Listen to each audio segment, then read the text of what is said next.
Welcome, everyone. We are so delighted to have you here. There was something about this event that attracted you, ready to take control. What I want every single one of you to know, and I see some familiar faces, I see people that are already in our programs. We have our Dynamic Destinies team here, but the truth is, you have the ability to take control of every area of your life.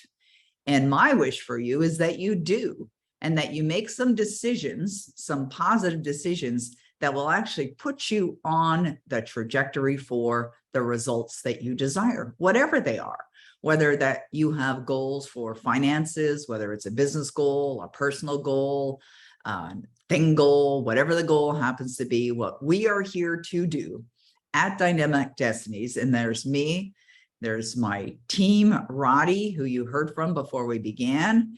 Roddy Telfer is our director of operations. He is my right-hand man. We work side by side. We co-serve together. He is one of the most extraordinary beings I've ever been blessed to know and feel absolutely privileged to co-serve with him. And our spirit, the spirit of our team, is to be of service to you, to give to you. And as a result of that, we do things like this particular event, Ready to Take Control. So we're also blessed to have with us Vladdy Canova and Annie Harvey. And Vladdy and Annie are both our advisors. I mean, both of these ladies have been involved very significantly and very seriously in professional and personal development. And not only do they have a depth of understanding, but by their results, they have created phenomenal things in their own life. And so I feel privileged to serve with them as well. And so we'll be hearing from all of them a little bit later during our time together. We have allocated 3 hours for this event. You may find that the 3 hours are going to go rather quickly. I usually find that. And you will definitely have an opportunity to interact. Now, I'm going to give you some suggestions. I will be asking questions and I will be interacting with you and looking for your answers in the chat box. What we've done with the chat right now is we've set it up that the chat is turned off while I'm presenting. However, you can send a message to host and co-hosts. And Raddy, and that's a combination of Vladdy and Roddy. Roddy and Vladdy and Annie are all co-hosts on this event with me, and we will all see the messages that you put in the chat. The reason why we do that is because we don't want you to be distracted by a whole bunch of chat screens, chat messages going on the right-hand side, which can be distracting, and we really want you to pay attention. Why do we want you to pay attention? Because we're talking about you. We're talking about your life, we're talking about your results, and we're talking about you taking your results to a whole new level. So I would say this is a very serious, we're gonna approach it from a very loving place, but it's a serious matter. And you know why? Because we have one life, as far as I know, and it's right here, right now. So how many of you are on board with us to make the most of it? Is that something that you would love? Are you here because you would like to make the most of your life? Type in the chat box. I want to see what kind of comments we're getting. Yes, yes, I love that. Yes, 100%. Okay, great. Yes, yes, yes.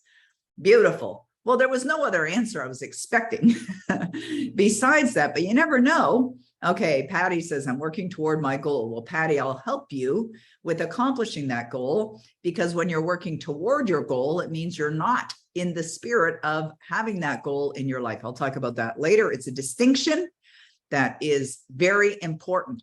I want you to know that you're here for a reason. I'm here for a reason, and I can absolutely help you get to where you want to go. One of the things that I typed in the little chat box before we began is to get ready to take notes. So take some notes. I'm going to give you guidance on some of the best understandings that I have from the 43.5 years that I've been studying personal development, and not passively, actively. And I've been in business now for 28 years, coming up in November, 28 years of helping people find and live their destiny, whatever that is. And you've got a lot of options available for you. Thank you, Carol. It's very kind of you to say so. I really appreciate you. Now, we're also going to be taking questions. And as you know, we are, as a team, here to serve you.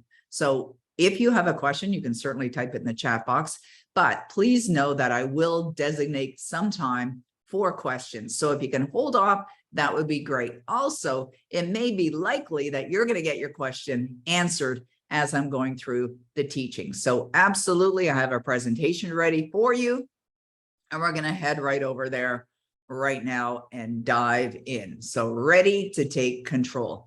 You know, we decided to call this particular event Ready to Take Control because every single person on this planet has the ability to take control of their life, but very few do. Many people just go through their life, as Bob Proctor used to say, hoping they'll make it safely to death. And you will. Everyone will. That's where we're all headed. We're all going to get there. But what about making the most of it now? What about creating your own economy? What about changing your life for the better? Because we are beings that are constantly evolving. And what happens for many people is they continue to experience a lot of the same old results. They don't want them. It's not what they desire. And they just simply don't know. They're unaware of how to change it. They're also not familiar with or understand how they can take control and how they've already been in control of their results, even though they may not have produced the results that they want. But you chose to be here. There's no mistake in that. Absolutely no mistake whatsoever. You made a decision, which I believe was a brilliant decision, that puts you into this place where you are being presented information that has the potential to positively change your life in every way, And that's exactly what this information and what personal development has done for me, is change my life in every way. So if the desire is there to change your life for the better, which is a wonderful idea and a wonderful suggestion, well, I'm telling you, you are definitely in the right place. Now, I have a question for you, and this is something I would like you to answer in the chat box. Are you ready to take control of your life? Now, we could assume that because you're here, that you're ready. We could assume that. But have you made the decision that you are absolutely ready to make some changes? Okay, good. Absolutely very ready, says Catherine. Thank you. Okay. Absolutely, I am. Yes, for sure. I am ready. 100%. Yes, yes, yes. Definitely. Oh, that's so sweet. I love you too. Beyond ready, says Tina. I love that. Okay, great. Time is now. Absolutely. Yes, yes. Okay, perfect. Beautiful. Great. Well, I love that because you have to be ready. Excellent. Okay, good. I love the answers. Thank you. Thank you for the participation. It really means a lot to me. When you're ready, you know, it's like they say, you know, when the student is ready, the teacher will appear. And perhaps I'm that teacher for you. Okay, so here's another question for you. Why are you ready? Now, there's no right or wrong answer. And remember, the chat box is set up that only me or the co-hosts are going to see your answers. So why do you feel you're ready? Why do you feel you're ready now? Okay, good. Good, good, good. I got to change. Beautiful. Okay, that's great. Because it's time. Awesome. Okay.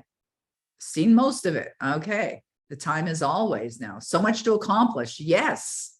Beautiful. It is my time now. Love that. Yes. I want to change for the better. Okay. Beautiful.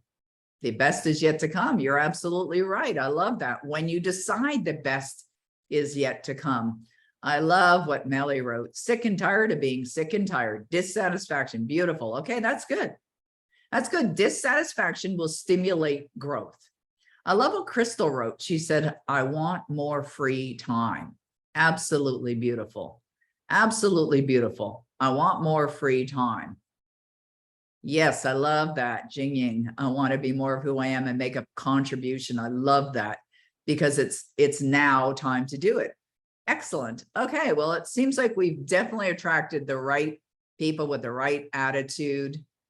Oh, that's beautiful. Someone iPhone says, my soul's been calling me to do this. I want more freedom because I'm stuck. Don't want to be in the same place a year from now. Love that. Love that. Love that. Beautiful. Okay. The truth is that, even though you may be stuck or you may be in a place of dissatisfaction or even disillusionment, you can get excited about that. Why? Because you've made a decision. You're going to do something about it. You're here. You showed up. Do you realize that this invitation was available to anyone on the internet today? There's 5 billion people online, but you made a decision to be here. Did we get in front of 5 billion people? No, but we got in front of a lot more people than showed up. And why is that great for you? Well, it's great for you because you've definitely come to the right place. I know what I'm talking about. It's by their fruits you will know them. I've changed my life in every way, and I want to show you how to do the same.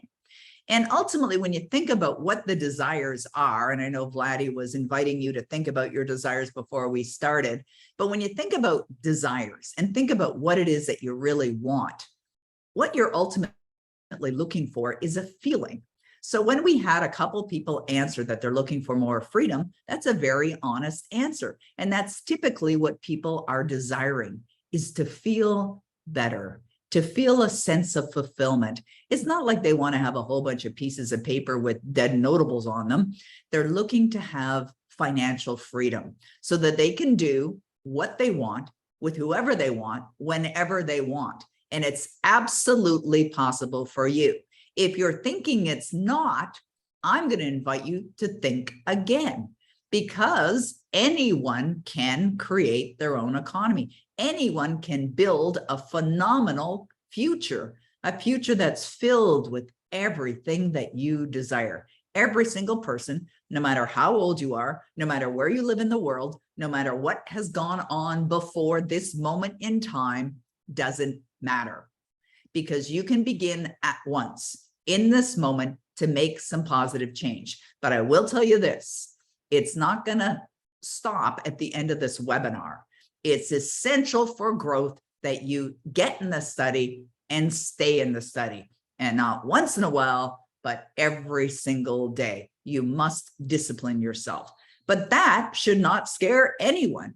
That actually is a wonderful way to live, because what you'll discover is when you do create that sense of achievement, accomplishment, fulfillment within you, it is a wonderful way of being. And I want to show you how to do that today, how you can actually take that with you, how you can have that be your consistent way of being, so that the struggle is done, so that you're finally in a place of joy, satisfaction, where you realize that you have that incredible power and now you're tapping into it. But the great thing is you don't work alone in all of this. You work with the laws of the universe. And I'm going to talk to you about how to get in harmony with the laws of the universe so that you can produce only desirable results. And so that you can produce those desirable results consistently, which I'm certain is what you would all love and benefit from. Now, we will share with you some ideas that how we can continue working with you, because I know that if I had not made an investment in myself many years ago, right after the very first event that I went to, I would be not sitting here with you right now and sharing with you about success.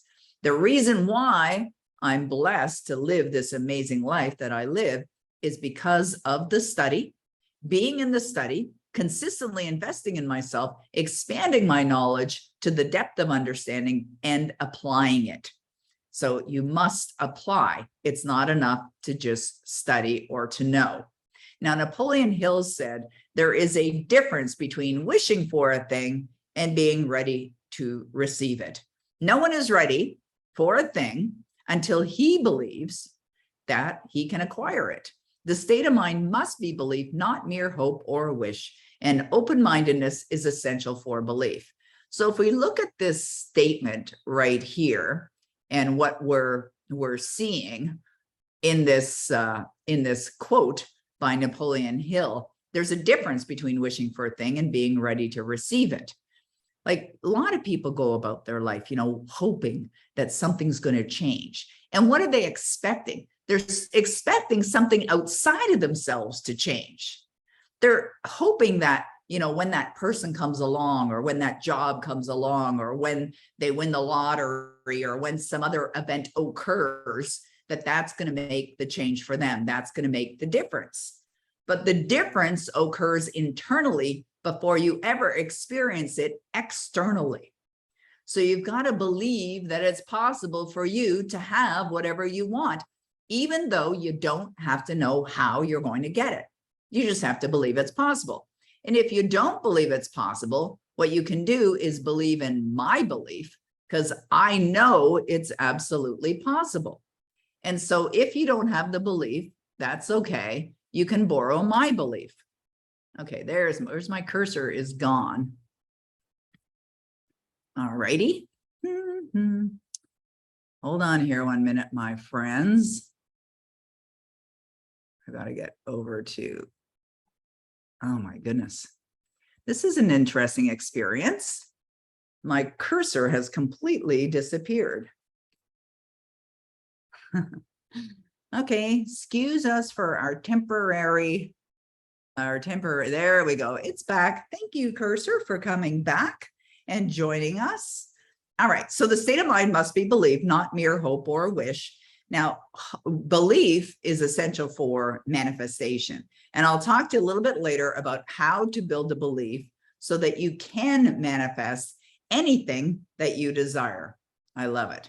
Okay, I just want to make a comment on, I'm going to make a comment on a comment that has landed in the chat box. And I know you can't all see this. This one came directly to me. And I love the attitude of this lovely individual who says, thank you for doing this. I can't ever hear it enough. Makes so much sense and been so hard for me to get into my subconscious mind. First of all, I want to thank you for saying that. I appreciate that. But it does not have to be hard. Do you realize that if you are declaring that it's hard, you will experience it being hard? But what if you decided that it's easy to get into your subconscious mind?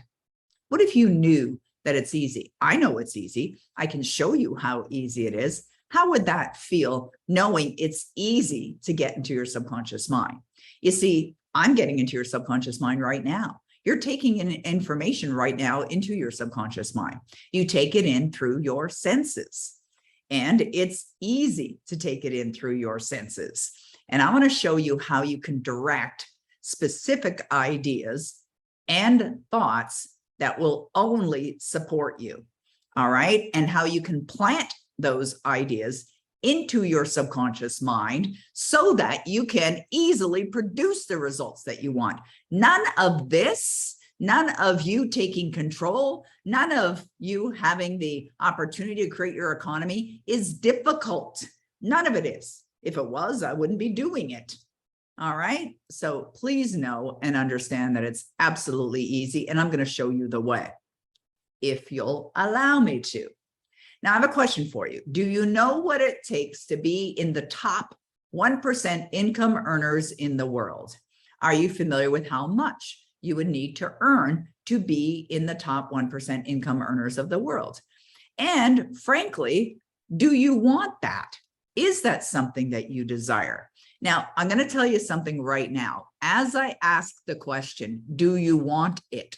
What will happen is your paradigms, which are known as your belief system, will start to give you reasons why it's not possible. So when I ask you the question, do you want it?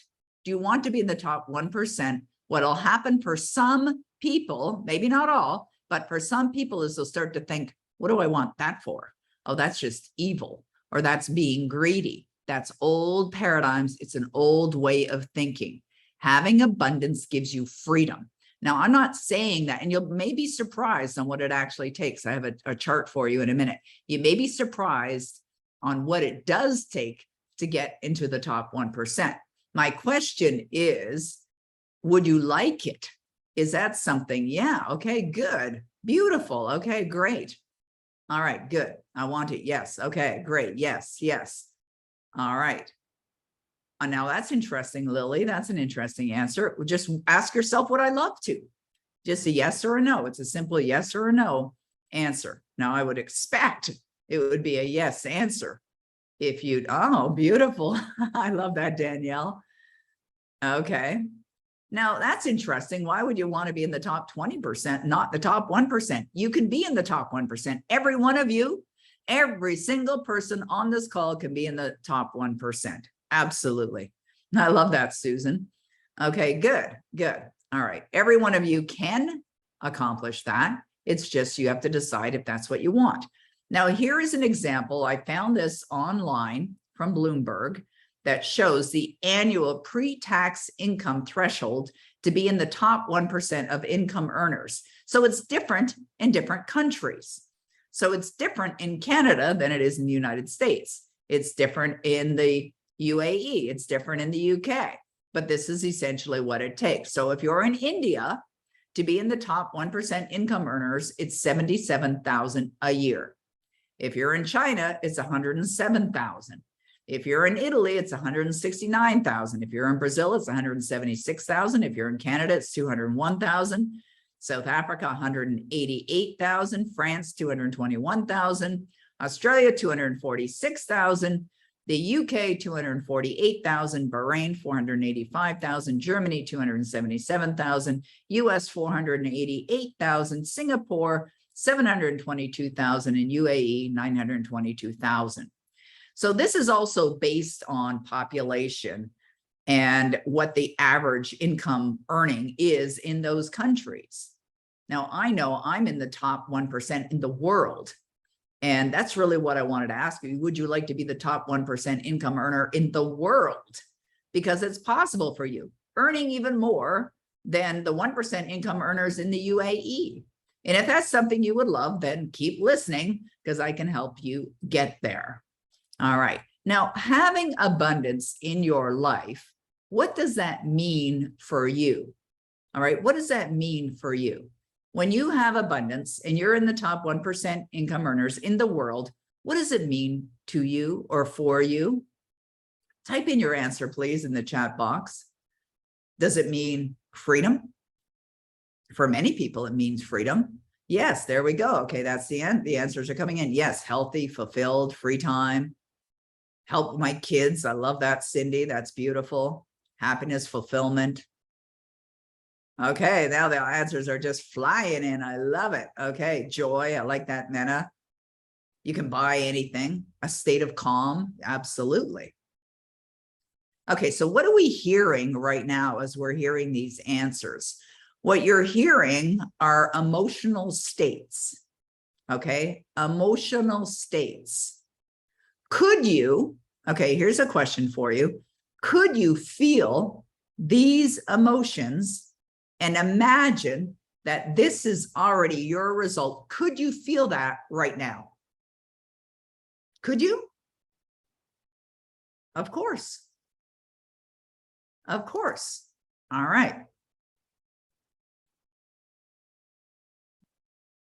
I'm going to just stop the presentation here for a moment.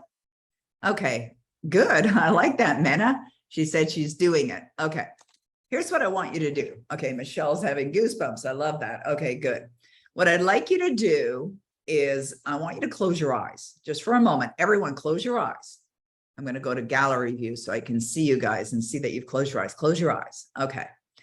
Now what I'd like you to do is I want you to imagine you are in the top 1% income earners in the world. You have an abundance. You have everything that you desire and more. You're generously giving, you're sharing, you're experiencing things that you have only dreamed of years before. You are in this incredible experience of living abundantly. And you're feeling it now. And you're feeling that joy. And you're feeling that abundance. And you're feeling that relaxed state. And you're feeling that happiness right now. You're feeling it in your bones. It feels so good. Taking in a deep breath. Releasing it, knowing that you are abundantly rich. Everything that you desire is already here, and it's here right now. Are you feeling it? Are you feeling it right now? All right. Okay, open your eyes. Okay, how many of you really felt that? Like really genuinely felt that? Okay, good. Excellent. I feel rich now. Okay, great. Yes, I could see. I love it. Okay, Sudesh, that's great. Because a moment ago, you said you were only partly there. So I'm watching the comments there. Okay, I'm feeling grateful. Beautiful. I did. Okay, good. Good, good. Tears in my eyes. I love that, KR. That's great. Woo! Carol says all those MSIs are landing in my bank account. I can see myself in my new home, says Amanda. I love it. Helen, I feel free. Beautiful. I can see it and I feel it. Oh, I love it. Oh, so good. Yes, Palesh, you can manifest it all. Okay. Jess says I had a little scary. Interesting. That's paradigm. If you felt anything that didn't feel good, it's your paradigm trying to pull you back. And I want you to understand that can happen. And it typically does. Why? Because what I suggested that you do, and as you did that, as you followed my guidances, you got into a state of being that is not a normal state of being for you, right? It's a state of being that you allowed me to guide you into. And while you were in there, you were feeling the experience of having that which you desired. And do you realize that by doing that, that's how you attract it? You see, when you start thinking the thoughts, you're sending signals out to the universe, very clear messages out to the universe. So whatever you're thinking is going out to the universe, and the universe will respond. And when you attach it with your emotion, like joy, relaxation, fulfillment, that is an attractive factor. That's utilizing the law of vibration, because your emotions are being sent out from you. You can't see them. They're like waves, like energy waves, and drawing back to you like experiences, just like experiences. Now, what you do is you plant seeds. You plant the seed of your desires by thinking of them and feeling from them. That's how you plant the seeds of the desires. But here's what happens with most people. They hear the idea and they think, oh boy, I'd really like that. That would be wonderful. And they can get involved in the moment. And then the seminar ends and they're off doing their same old thing. And they're off feeling the same old way. And they're thinking the same old way. You are conditioned. You are habitual. You will go back. You'll revert back to the old way of being unless and until you break the old patterns of being. And this is what I want to help you with, is breaking those old patterns of being. That's what I did to change my life. I'm a completely different person today to who I was when I first started this. And I know I'm a completely different person today on August the 19th than I was on August the 19th, 2021. Very different person. I've grown, I've evolved. Why? Because of the depth of the study, because of the desire that's there, because of the connection to the outcomes, with the feeling that they're already done, because you condition yourself by disciplining yourself. You condition yourself by disciplining yourself. But it's going to take some time. It's not going to occur just in a 3-hour seminar. It's going to take an investment of your energy, of your time, of your money to make the difference. That's what's required. But when you want it, when you desire to have the change, it's like when I think back to what I've invested in over the years, people have asked me, how much have you invested in your study? I have no idea. I'm investing today. I invest all the time. Millions, perhaps. What has it returned? Well, let's see. The first thing is I no longer wanted to kill myself. What is that worth? Can you put a price on that? I don't think so. I fell in love with myself. What is that worth? Can you put a price on that? No. I became happy. What's that worth? Can you put a price on that? I don't think so.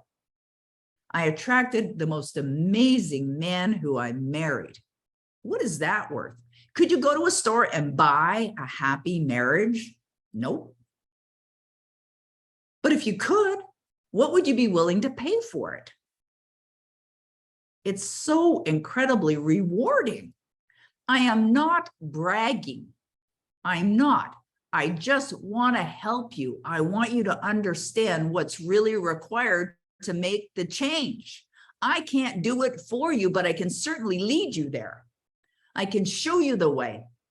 That's why I'm here. That's why I'm on this planet, is to show you the way, to show you the way to fulfillment, to show you the way to have, to do, to be, to experience everything that you desire, anything and everything, no matter how big it may be. And it's neither big nor small, only thinking makes it so. It really isn't. So by a show of hands, how many of you would love to be in the top 1% income earners in the world? I already asked that question. We had many of you, if not all of you. Okay, we're getting hands raised now. I love it. Okay, beautiful. All right, we've got over 235 people on this call right now, and I'm seeing some hands being raised. Awesome. You see, what you're doing by raising your virtual hand or by saying yes to this is you are opening up the doorway. You are opening up to the possibility. And if you never thought about it before, this is where you are now on a path. You're now standing at an opportunity or a precipice. And it's at this point that you decide whether you move forward or you move backward. You can either move forward into growth, or what some people think is you move back into safety. But I'm going to tell you, moving backward is not safe. Why? Because nothing changes. Everything changes. Nothing stays the same. Everything changes. And if you're not working on growth, you're working on going the other direction. Now, what a lot of people do is they continue to think the same thoughts, feel the same feelings, say the same words, do the same things every day. And they think they're getting more of the same, right? Same old, same old. And then they come upon challenging situations because they're not in control. They're thinking they're just going to see what happens. Let's let destiny unfold as destiny should unfold. You can control your destiny. My very first book, and I've written 20, was called On Being the Creator of Your Destiny, because I realized that I was playing a role in what was showing up in my life. And I decided to take responsibility for it. And I decided to get on the side of growth, to get on the side of better results. And what I experienced was miraculous results, things that were probably not considered normal. And I know that. Like, I barely made it through high school. I don't consider myself a highly intelligent person, but I have desire, and I believed in the laws, and I studied them and applied them. And as a result, gotten to be the top 1% income earners in the world. I remember driving to Toronto one time. I live in Ottawa, Ontario, and it's about a 4-hour drive to Toronto. And I was heading down to speak at one of Bob Proctor's events. And I'm listening to Earl Nightingale, and I'm listening to Napoleon Hill. And they were all talking about, both of them were talking about, being in the top 1% income earners in the world.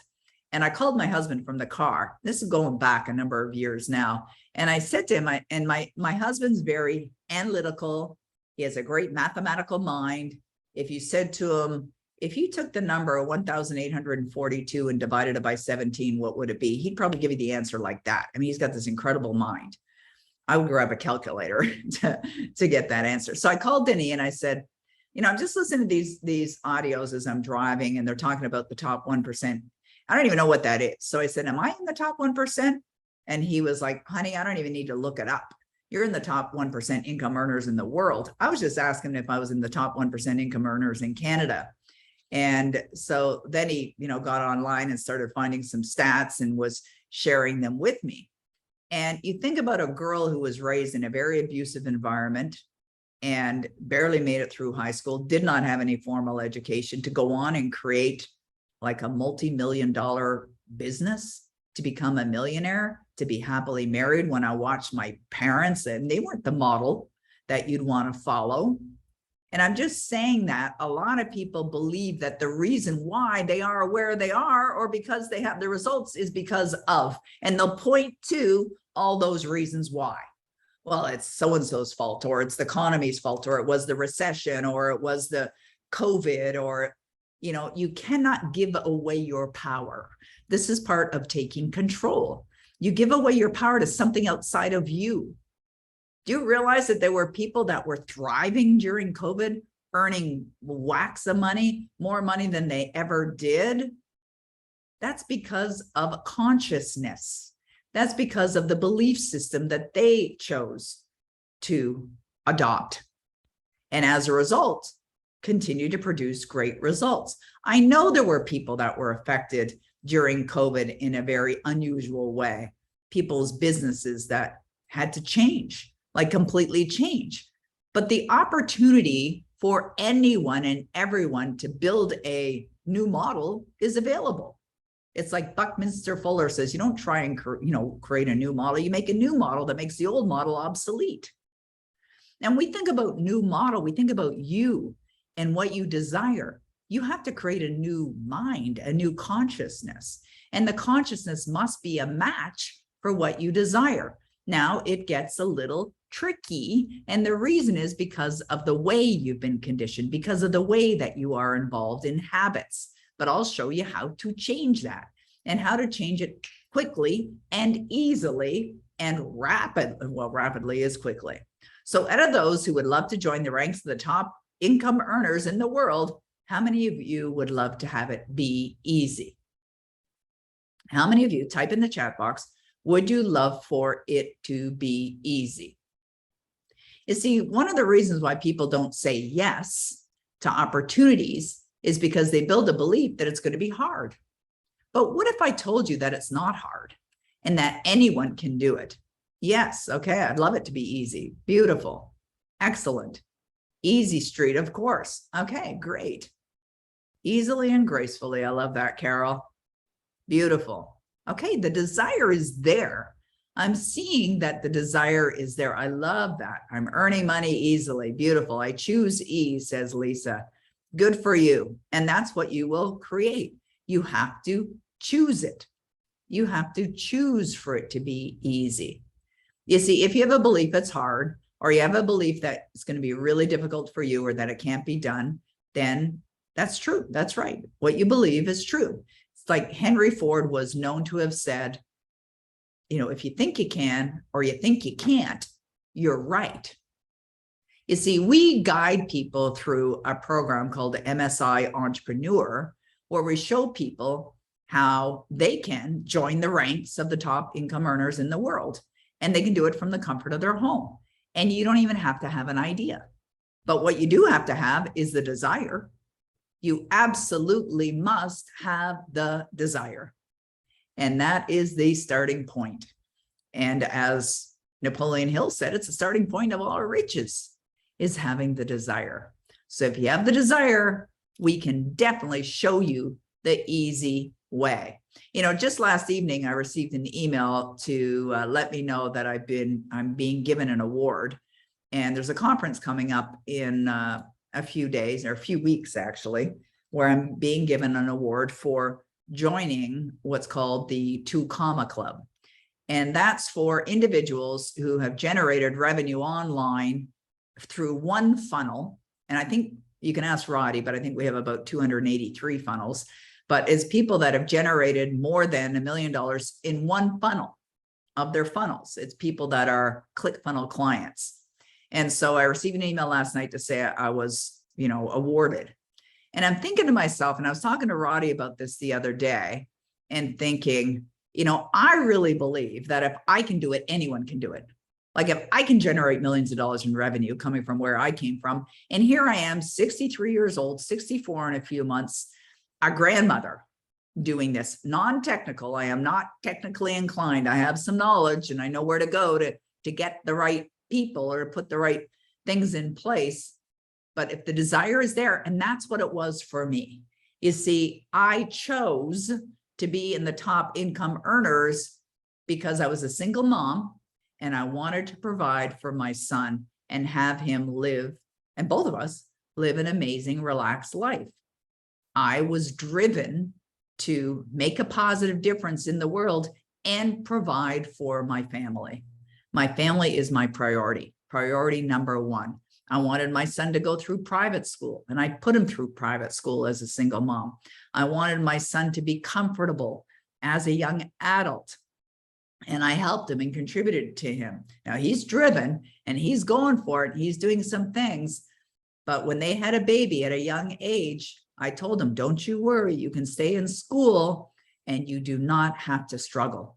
It's amazing what your wealth and your contribution can do and how it can help others, how it can help others live their amazing life. Because the more you help another live a great life, the more you live a great life as well. It's just a common practice. It's just part of the law. But a lot of people want to change their results. They're anxious to improve their circumstances, but yet they're not willing to improve themselves, right? Now, they don't remain bound. I don't believe people remain bound. I believe they're going backward. If you do have the desire to improve your circumstance, then you must be willing to improve yourself. Now, as I said, it's not that there's anything wrong with you, but there's definitely a greater version of you inside waiting to be accessed and released to the world. There is so much more that you can do. And it's like, if I've done it and others have done it, I've worked with many amazing individuals. Marie Forleo was one of my clients a number of years ago. And I remember meeting with her in New York City and her telling me that she wanted to coach women. And I said, then coach women. And she's like, well, I feel so young and, I'm going to end up with clients that are like my mother's age. And I said, yes, so. And so what she was doing was she was telling me what her beliefs were. And essentially what she was doing is connecting to the things that were going to stop her from getting to where she wanted to go. I said, what do you need to believe in order to be successful? That's what you need to focus on. And what is it going to feel like when you are successfully coaching other women? What's that going to feel like when you're helping them produce results? Now, I don't know if you know Marie Forleo or not, but she has gone on to build a multi-million-dollar revenue producing business. And she's not the only one that I was blessed to serve. I remember getting a call one day from Dr. Stacia Pierce's assistant. And she reached out to me, left a voicemail, and basically said, Dr. Stacia Pierce wants to study with you. She wants to learn from you. And so I did a little research on my own to find out who she was. At the time I met her, she had already written 26 books. She was running a very successful business, was filling seminars. And at first it's like, this woman looks like she's doing all right. And so I called her assistant back and I said, why does she want to study with me? And she said, because she wants to improve her results. So there's a woman who was already getting amazing results, but understood the value of investing in herself. So she signed on and I served her. I worked with her. I worked with her for 3 months. And she sent me a message to say that she had tripled her business by applying what I guided her on. You see, the desire is there. The way is already there as well. The outcome is already done. It's like in the book, Awakened Imagination by Neville Goddard, there's a chapter in that book called Creation is Finished. So what does that mean for you? What that means is, as you have the desire, just like I asked you a little while ago, would you love to be in the top income earners in the world? And you said yes. Do you realize that by saying yes, that put you on a new path? Now, whether you stay on that path is up to you, and I'll show you how to stay on that path. But by saying yes, you entered into a new mind space. You entered into a new way of being, a new way of consciousness. And you also realized that your success of being a top 1% income earner is already done. It's absolutely guaranteed. And when you think about that idea that your success is absolutely guaranteed, that it's already done, how does that feel? How does that feel for you? When you think that it's already done, creation is finished, your goals have already been manifested, you're in the top 1% income earners, how do you feel about that? Feels good, right? Yes, absolutely, Julie. She says, it's such a relief I could cry. There we go. Someone else, cry tea of joy, says Tessia. I love that. Absolutely. So what would you be doing were you to be having that experience? What would you be thinking were you to be having that outcome? What kind of decisions would you be making? It's like before we got on to the call today with you, Roddy and Vladdy were on having a conversation. And they do this. It's like the Roddy and Vladdy show before we start our events. And I loved what both of them were saying. I love what Roddy was talking about. There's 134 days remaining in the year. How would you like them to be your best 134 days of your life? Would you love that? Yes, absolutely. Good. All right. And Vladdy was talking about saying yes to your dreams. Saying yes to your dreams. You see, when you say yes to your dreams, you open a doorway. You create the space. Now, whether you walk through or not is up to you. You're seeing it. You're getting a glimpse of it. You're going, yes, yes, yes. That's what I love. But do you know what most people are going to do? They're going to shut it down, go back to the old way of being. Why? Because they're not making decisions as the person who is already the success that they desire to be. I want you to think about that. That's a valuable lesson. You want to be making decisions as if you are already the successful person that you desire to be. Because when you do, the universe sees, oh, she's serious. He's serious. They're serious. Understands. This individual is committed, is absolutely committed. So you know what the universe does? It's got your back. It's on your side. Because that outcome is already there, it's already possible, and it wouldn't be possible if you hadn't thought it. Because that outcome is there, what you must do now is get in alignment with it every day. Not once in a while, every day, every single day. I love what Danielle said. I can now only allow myself to go forward. Backward is no longer an option. I love it. Amanda says, all my dreams are coming true. I see it and feel it. Let me offer there. This is for Amanda and everyone else benefit. Amanda said, all my dreams are coming true. Here's what I want you to know and understand. This is a distinction and a valuable one. You've got to believe they're already done. Okay. Not coming. No, if you're saying my goals are on the way, or yes, it's coming, or yes, I'll have that. You know what the universe says? Indeed, it's coming. It's not there, maybe on its way, but that's not the experience. How you manifest is in the present moment. It's in now. It's in this very moment. It sounds bizarre. It sounds bizarre. So what are you saying, Peggy? Are you saying that I have to think, act, and feel as if I'm already the person that I desire to be? Yes. Yes. Okay, there we go. Patty says, I'm living my dream life now. Act as if, says Carol. Yes. Act as if. You know what's interesting? We were on a call this morning with our Club Achieve group, and Club Achieve is a daily study club that we have. It's a membership club that we have. And I was sharing with the members of Club Achieve that my husband and I watched this little mini series on Netflix recently. And it was called Untold. And it was about a gentleman who was a football player who had been catfished, that's the right term, online, where somebody pretended to be someone else and he got involved in a relationship with them. Yeah, Cindy says, I saw it.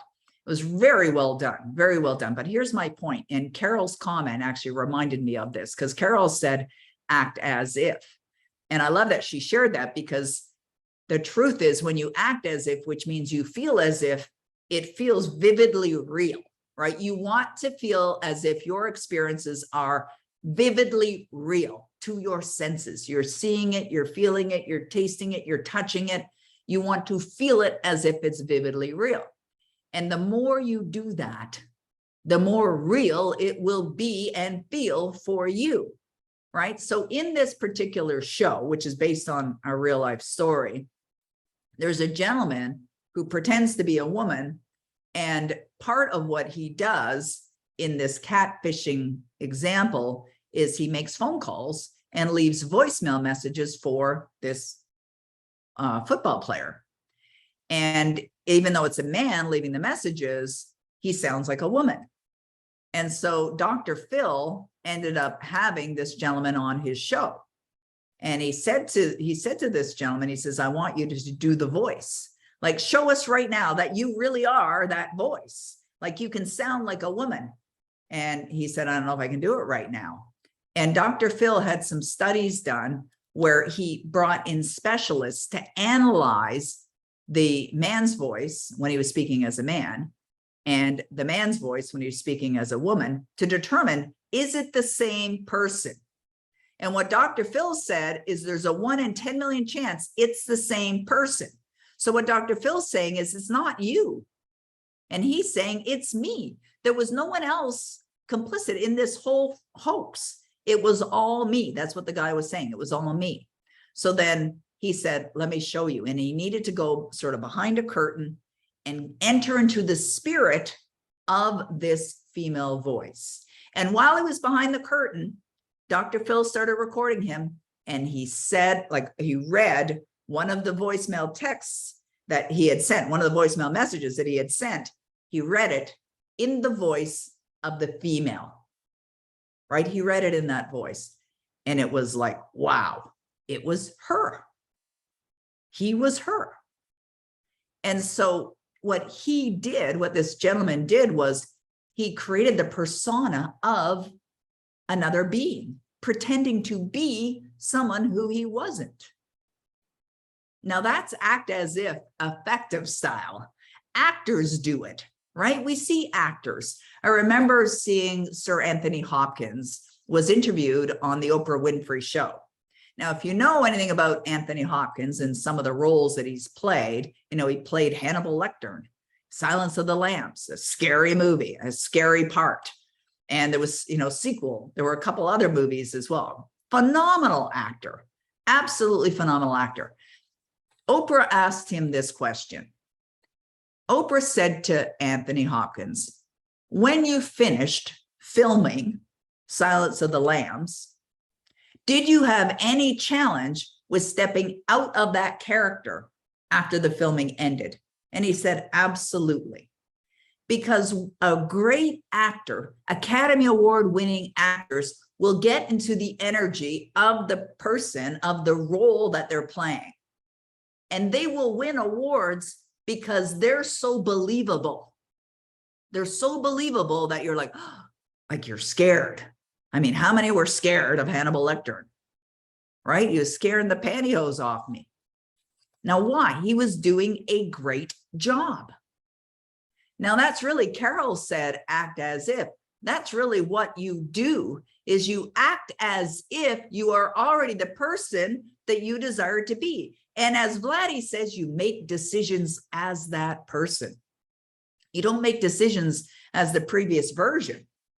And this is where you start to pay attention. You start to pay attention and notice and have the awareness to notice how you are thinking. What are you thinking? Are you thinking as the person who's living her or his or their dreams? Or are you thinking as the person who is stuck in the past? Are you taking action as the person who is living their dreams? Or are you taking action as somebody who feels stuck, who's struggling? It's simple. But why is it so challenging, Peggy? It's so challenging because you're programmed a certain way. Your belief system is already implanted firmly in your subconscious mind. It's there right now. But you know what? You can change it. And you can change it easily. And I can show you how, because that is exactly what I did. And that's exactly what I've shown many people how to do. I received an email not that long ago from a woman who said that by utilizing a process that she learned from me, she became pregnant and had a baby when was told it would never happen. I mean, that's just one example. There are many miraculous examples, not only of money earning, which is wonderful all on its own, but people attracting their soulmate, people buying their dream home, people going into business for themselves and creating wild success, wonderful success, people no longer wanting to end their life, and choosing to live, and not only live, but live a fulfilled life, feeling a wonderful sense of joy and peace and happiness. That's big. That's a big deal. And you know what?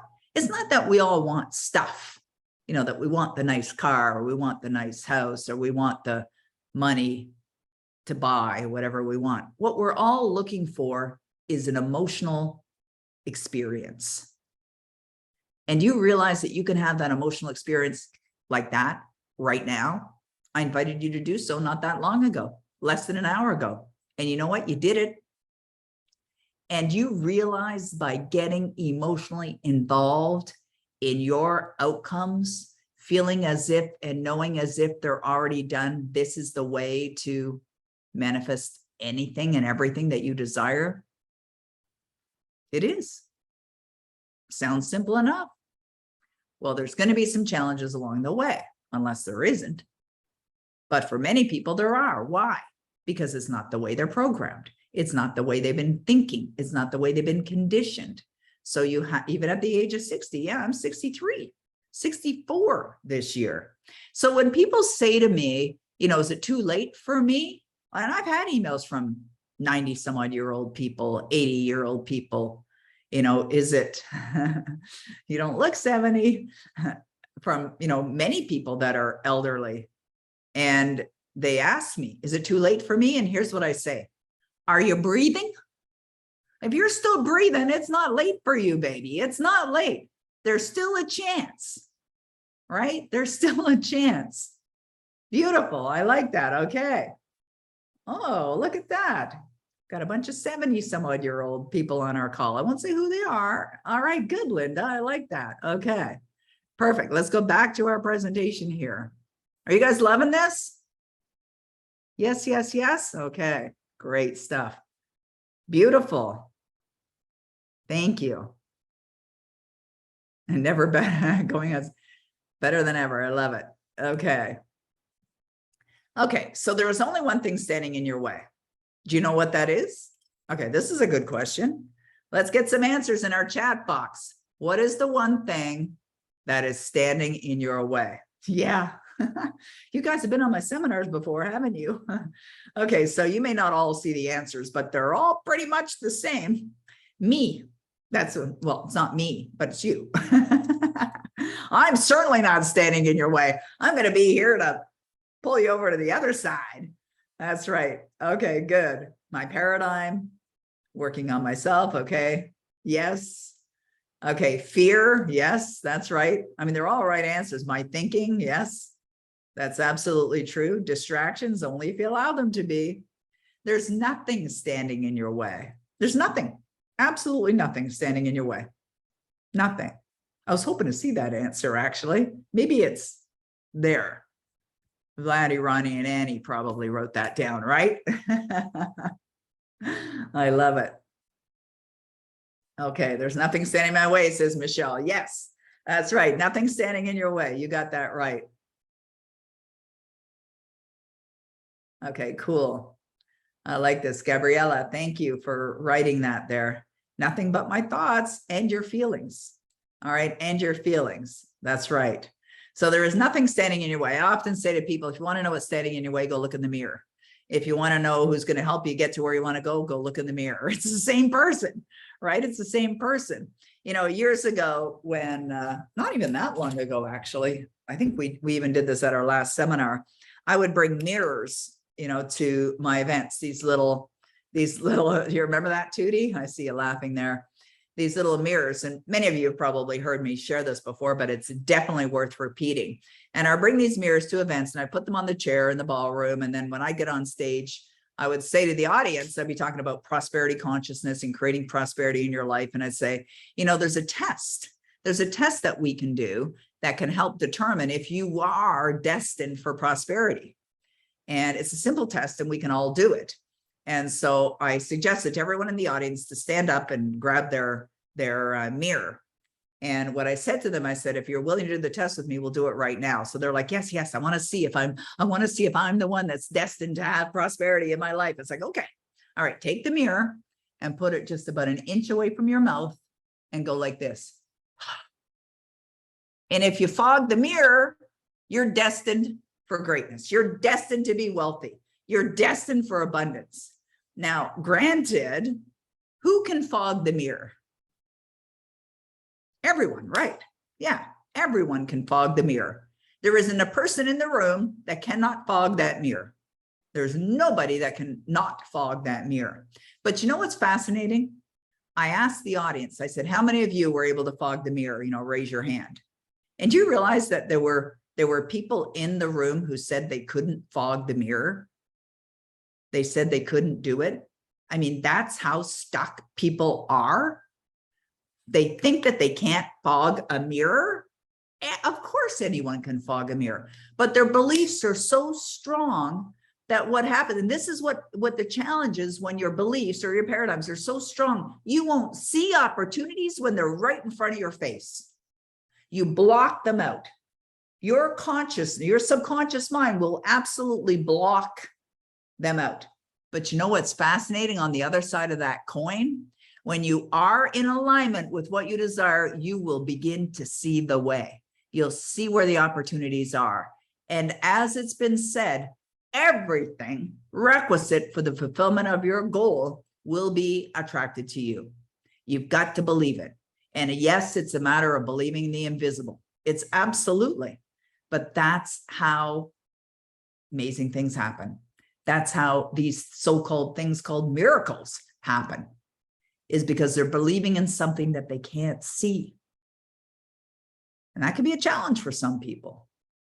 But if you suspend disbelief, even if you buy into my belief, you're going to find amazing things can happen in your life. It's faith. Yeah, absolutely.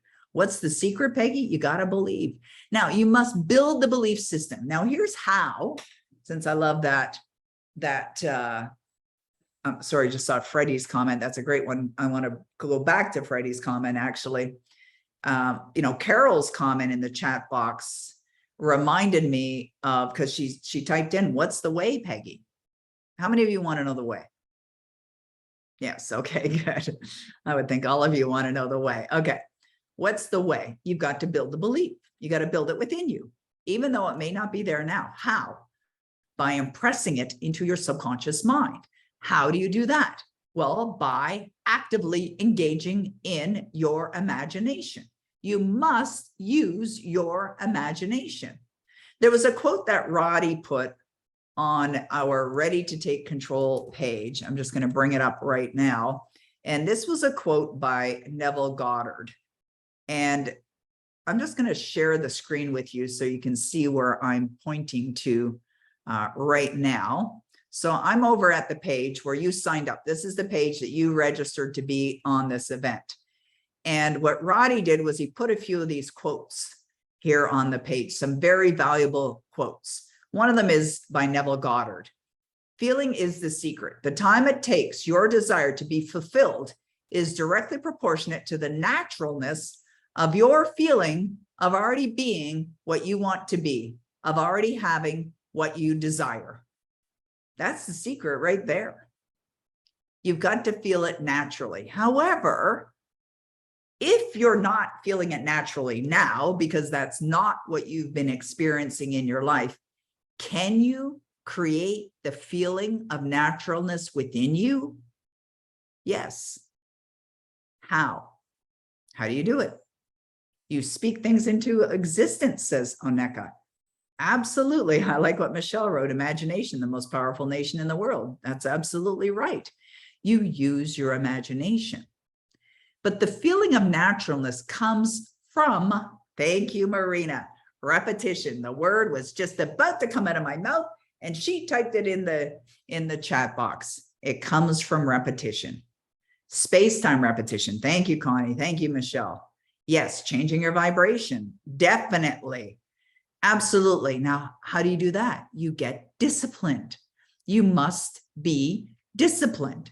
You've got to be continually expanding your knowledge to create a greater sense of awareness, to get a depth of understanding and apply it into your life.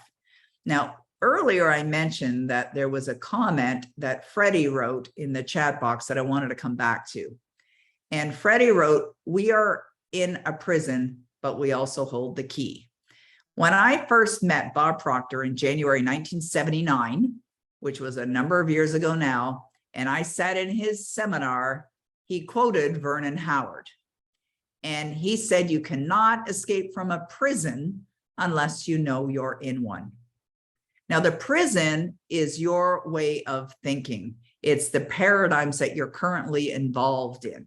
It's the previous way of being. That's the prison. And Freddie, you're right. We all hold the key. And when I heard that quote, it made an impact on me. And I decided I was going to invest in me. I was going to invest in the understanding, and I was going to apply what I was learning. And I became an addict, not a drug addict, not a sex addict, not an alcoholic, but an addict for personal development, a good addiction, a really good addiction. Why? Because I craved better results. I craved better feelings. And so I made a decision. And so, yes, the naturalness is really what you're looking to experience. Now, earlier in this call, when I asked you to close your eyes and go to that space that you're already there, that you're already abundantly wealthy, you're living the life that you desire, you felt it. And if you were following along, and if you allowed those emotions to come up within you, because that's where they are, they're not somewhere else, they're not outside of you, you brought it from within. You called it forth from within. And when you do that over and over and over again, you create the naturalness. It's like people can't help but be happy when they're in the habit of being happy. They won't even feel sad, or they might feel sad, but it's going to be a very limited period of time. Whereas other people that are in addicted way of beings, addictive feelings, addictive emotions, and they're consistently anxious, that's the way they know how to be. And they think it's the only way to be. And they're blaming it on something else outside of themselves. It's his fault, her fault, that experience. Let it go. Do you realize that you cannot change the time you got out of bed this morning? I love that. I learned that from Brian Proctor, who heard from his dad. You can't change the time you got out of bed this morning. Nothing you can do about it. You can find the blessings in the past. Maybe you can learn from them, what not to do, but it's gone. And what you have is now, this moment. And what I want you to understand is now is when you're manifesting. In this moment is when you're manifesting. You're manifesting right now. You're manifesting all day long. I want to get you on the right course. I want to get you on the trajectory for your results. I want you to experience every good that you desire, because you know what? You deserve it. You're worthy of it. Now, if me saying those words does not feel comfortable to you or for you, it could be that you have a belief within you that is non-supportive of what you desire. So when you're in the feeling state of imagining that you already have that which you desire, and this feeling that's unlike the other shows up, you want to dismiss it. You want to get rid of it. You want to eliminate it, because it's not going to support you in getting you to where you want to go. I remember years ago when my son was a little fella and he liked Sesame Street. And there was a little segment on Sesame Street, and it was called "One of These Things is Not Like the Other. Can you tell which one doesn't belong?" Right? You can tell Peggy's a singer, right? Well, I was actually on YouTube the other day looking for a little video for that. And they had a little video showing that there were 3 red balloons and a blue balloon. Obviously, the blue balloon didn't belong. At first, I was thinking, is it the shape? You know, what is it? And it was the color. It doesn't belong. So when you have the experience, okay, so you've decided, yes, you want to be in that top 1% income earners in the world. And then you start the thought, or you think the thought, I can't do it. Is that going to support you in getting you to where you want to go? Hell no, absolutely not. So what do you do with that? 1, you notice it's there. 2, you decide you're going to switch it. And 3, you switch it. You switch it over to a positive belief. Not only can I do it, it's done. It's already done. You manifest in the present tense, feeling and knowing it's already done. It's a game. It's absolutely a game, and you get to play it. And how well you play it is totally up to you. But I'll tell you, it's a fun game. And it's a very, very, very rewarding game, an incredibly rewarding game. Because you know what you'll discover?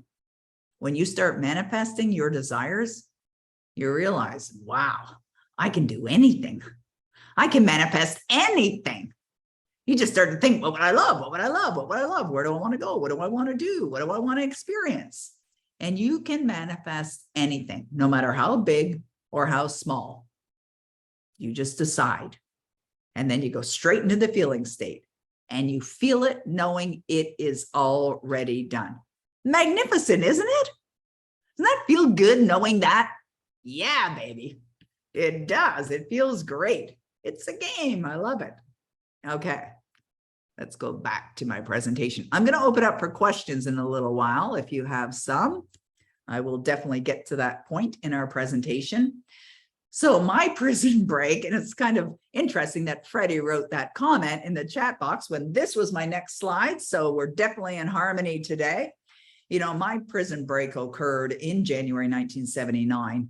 And when Bob quoted Vernon Howard, and he said, you can't escape from a prison unless you know you're in one, that's when the realization came to me. And the realization was that I put myself in this place called misery with all kinds of undesirable results, and that I wasn't even locked away. The door wasn't even locked. I had the freedom to make a new decision, to make a new choice. And regardless of what had occurred prior to that point in time, it didn't matter. It absolutely didn't matter. It was a brand new day and a brand new opportunity. And it was time for me to take hold, time for me to take control. And that's when I realized I was no longer in a prison. And when you realize that, it's an experience of complete and utter freedom. It's like a release. It's a joy. It's a blessing. And that's what it'll provide for you, provided you stay on that path and you continue. You see, I was at a point where I had no will to live. That's my high school photo. You know, I was miserable. Absolutely miserable. You know, this morning when we were studying in Club Achieve and we were studying from Dr. Joseph Murphy's book, The Power of Your Subconscious Mind, and he was talking about, you know, dealing with negativity and challenging people. And I think about, you know, some of the people that he's describing. That was me many years ago. Very different today to who I was there. Used to cry myself to sleep. I actually thought that I was a worthless piece of poop. And I used to say that to myself as I went off to sleep. Now, that's no way to be. That's no way to live. That's horrible. Life is not meant to be like that. But Bob Proctor created the opening for me. He gave me the guidance that I needed because I was way off track. I was going in the wrong direction and I was going fast. It was like momentum had picked up and I was going there in a real rapid rate. And so I put the brakes on and began to make some new decisions because I acquired more knowledge, a deeper level of understanding, which I still do to this day because it continues to build better results. Now that's a photo of the home I was born and raised in. This is the actual home. I got it off Google Earth. That home is just north of Toronto. And I lived in that home with my two brothers, my sister, my mother, and my father. And my mother and father had a bedroom, and us four kids had a bedroom, and I had to share a very small bed with my sister. My brothers were in the same room in bunk beds. And it was a very, very miserable household. You know, I'm grateful for it now. I've learned a lot. I understand what it's like to be in emotional pain. I understand what it's like to not have a will to live. I understand what it's like to struggle. Been there.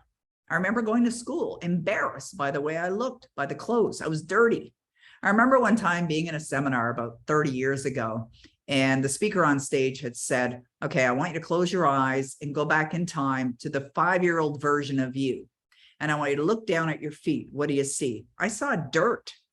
I saw a dirty little girl who, wasn't properly cared for. That's the way it was. I'm grateful for it now. And I'm not saying my parents, were intentionally treating us badly. They just did the best they could with what they knew at the time. And they were raised in horrific environments, as I learned later. But my brothers and my sister and I, we all decided to break the patterns. And we did. Every one of us. Every one of my parents' children became a millionaire. Every single one of them. Odd, I'm sure. I'm sure it's very, very odd that occurred, but it did. And we all ended up taking care of our parents in their elderly years, which I'm grateful for. But now I live an amazing life. I am so blessed to live an extraordinary life. And it's not a matter of, being able to go out and buy Gucci bags or things like that. And if somebody wants to do that, that's fine too. It's really about fulfillment. That's what I feel success is. I remember one time speaking with Og Mandino, and Og Mandino was one of my favorite authors. And he had said this. He said, if you're happy with your life the way it is, you're a success. That was his belief. If you're happy with your life the way it is, you're a success. And I thought, that's a wonderful definition of success, like feeling a sense of fulfillment. Recently, I acquired one of Deepak Chopra's books. I believe he's on book number 94 right now. And I've known Deepak Chopra. We've met on a number of occasions. And he wrote a new book, and the book is about abundance. But essentially what he's saying in his book on abundance is that abundance is a feeling. And you realize that you can have that feeling right now. It's a sense of fulfillment. When I asked you earlier, what does it mean to you or for you to have that sense of unlimited wealth or to be living your dream life? What is that like? And some of you answered fulfilled. I get it. I understand it. It's a wonderful way to live life. And I'm showing this to show you how if I can do it, anybody can do it. I have my report cards on my table right here beside me. I could pull them out and show you my grades from high school. I was not a good student, bad student, spent lots of time out in the hallway, sent out in the hallway because I was disturbing the other kids in the class. In grades, I would ask the teacher, what do I need to pass? 50? Okay, I get 50 or 51. Not much more. I did have some failing grades, but then I'd bring them up for the end of the year so that I could pass, so that I could go to the next year. All I wanted to do was get out of high school. I didn't want to be in that environment. But I became a student, a serious student, when I began to study how to change your life and how to create a dream life. Why? Because it was of interest, right? That's why you're here. You're interested. You're interested in your results. You're interested in taking control of your life. You wouldn't be here if you weren't, right? So the difference between an individual who is struggling, may not have anything, perhaps even in debt, and the person that's abundantly wealthy and has lots of money and sitting in a very comfortable position. Do you know what the difference is between these two? Let me ask you that before I go to the next slide and show you the answer. Thank you, Jennifer. I appreciate your kind comments. Oh, thanks, Tita. I appreciate that as well. Okay. Choices, says Patty. Thank you. Lady Yvette says mindset. Michelle, their thinking. Tootie, what they believe. Connie, mindset. Rhea, mindset. Amanda, the way they think. Carol, believe in myself. The difference is consciousness, says Jennifer. All right, good answers. Lots of great answers. Knowing how. Oneka says. Carol, awareness. Patricia, mindset and action. Helen, awareness. Okay, thank you, guys. Thank you for the answers. All good answers, but not the one I'm going to share. Similar, though. Okay, so person A, the one on the left who's struggling, doesn't have any money, is allowing their paradigms or their beliefs to control them. Person B recognized and they've taken control of their paradigms, of their beliefs. They may not have the results yet, but they understand what's necessary and they are applying. That's the difference. You see, this event is called Ready to Take Control. If we look at the answers to these questions, understand person A, who's struggling, who continues to experience undesirable results, is allowing their present level of thinking, their consciousness, yes, their beliefs to control them. And they may be able to justify it. They might even be able to point to the reasons why. And that's what happens with people who get all caught up in their beliefs. They will fight for them.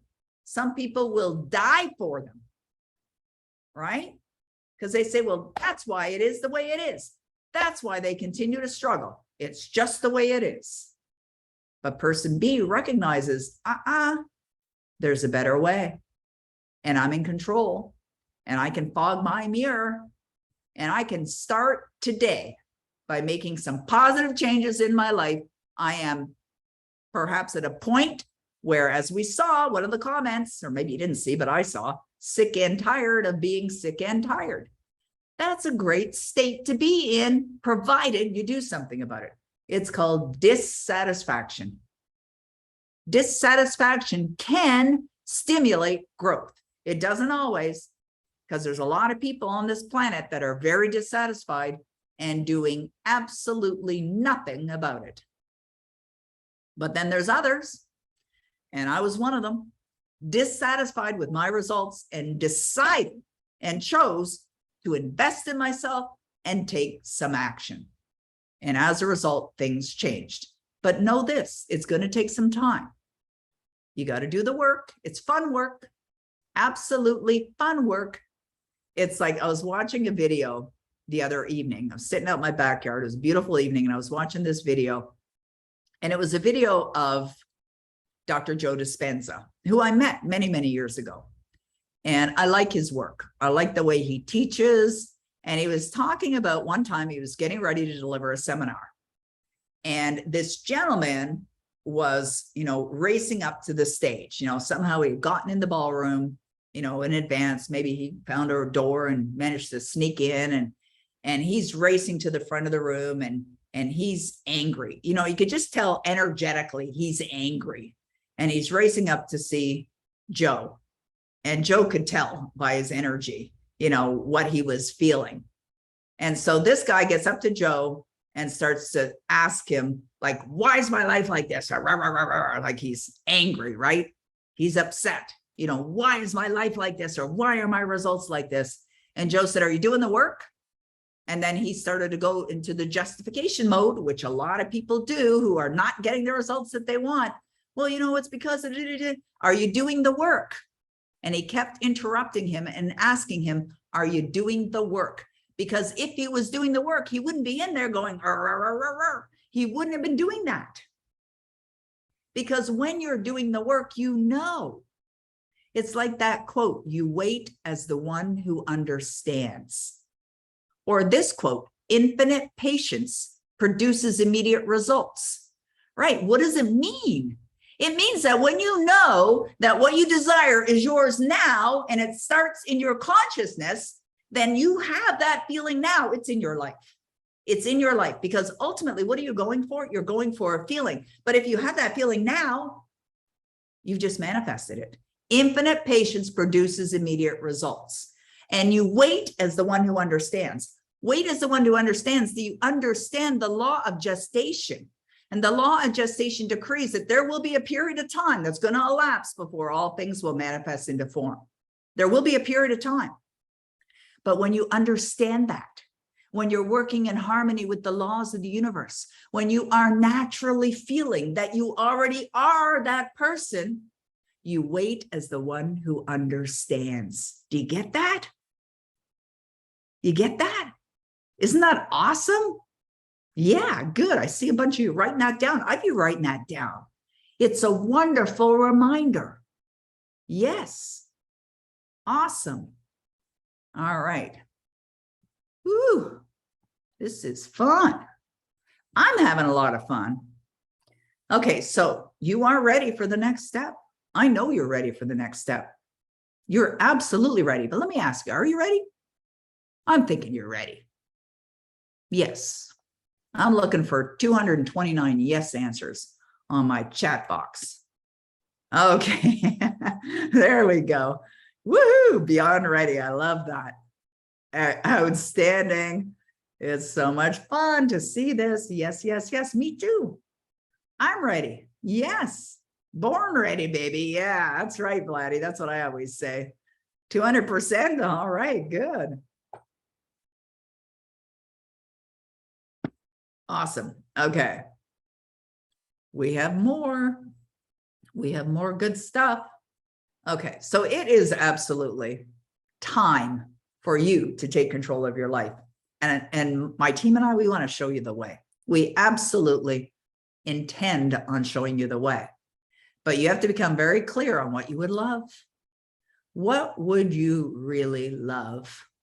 If you knew that you could have, that you could do, that you could be, that you could experience anything, what would you choose? This is the place to create from, is you get clear on what you would love.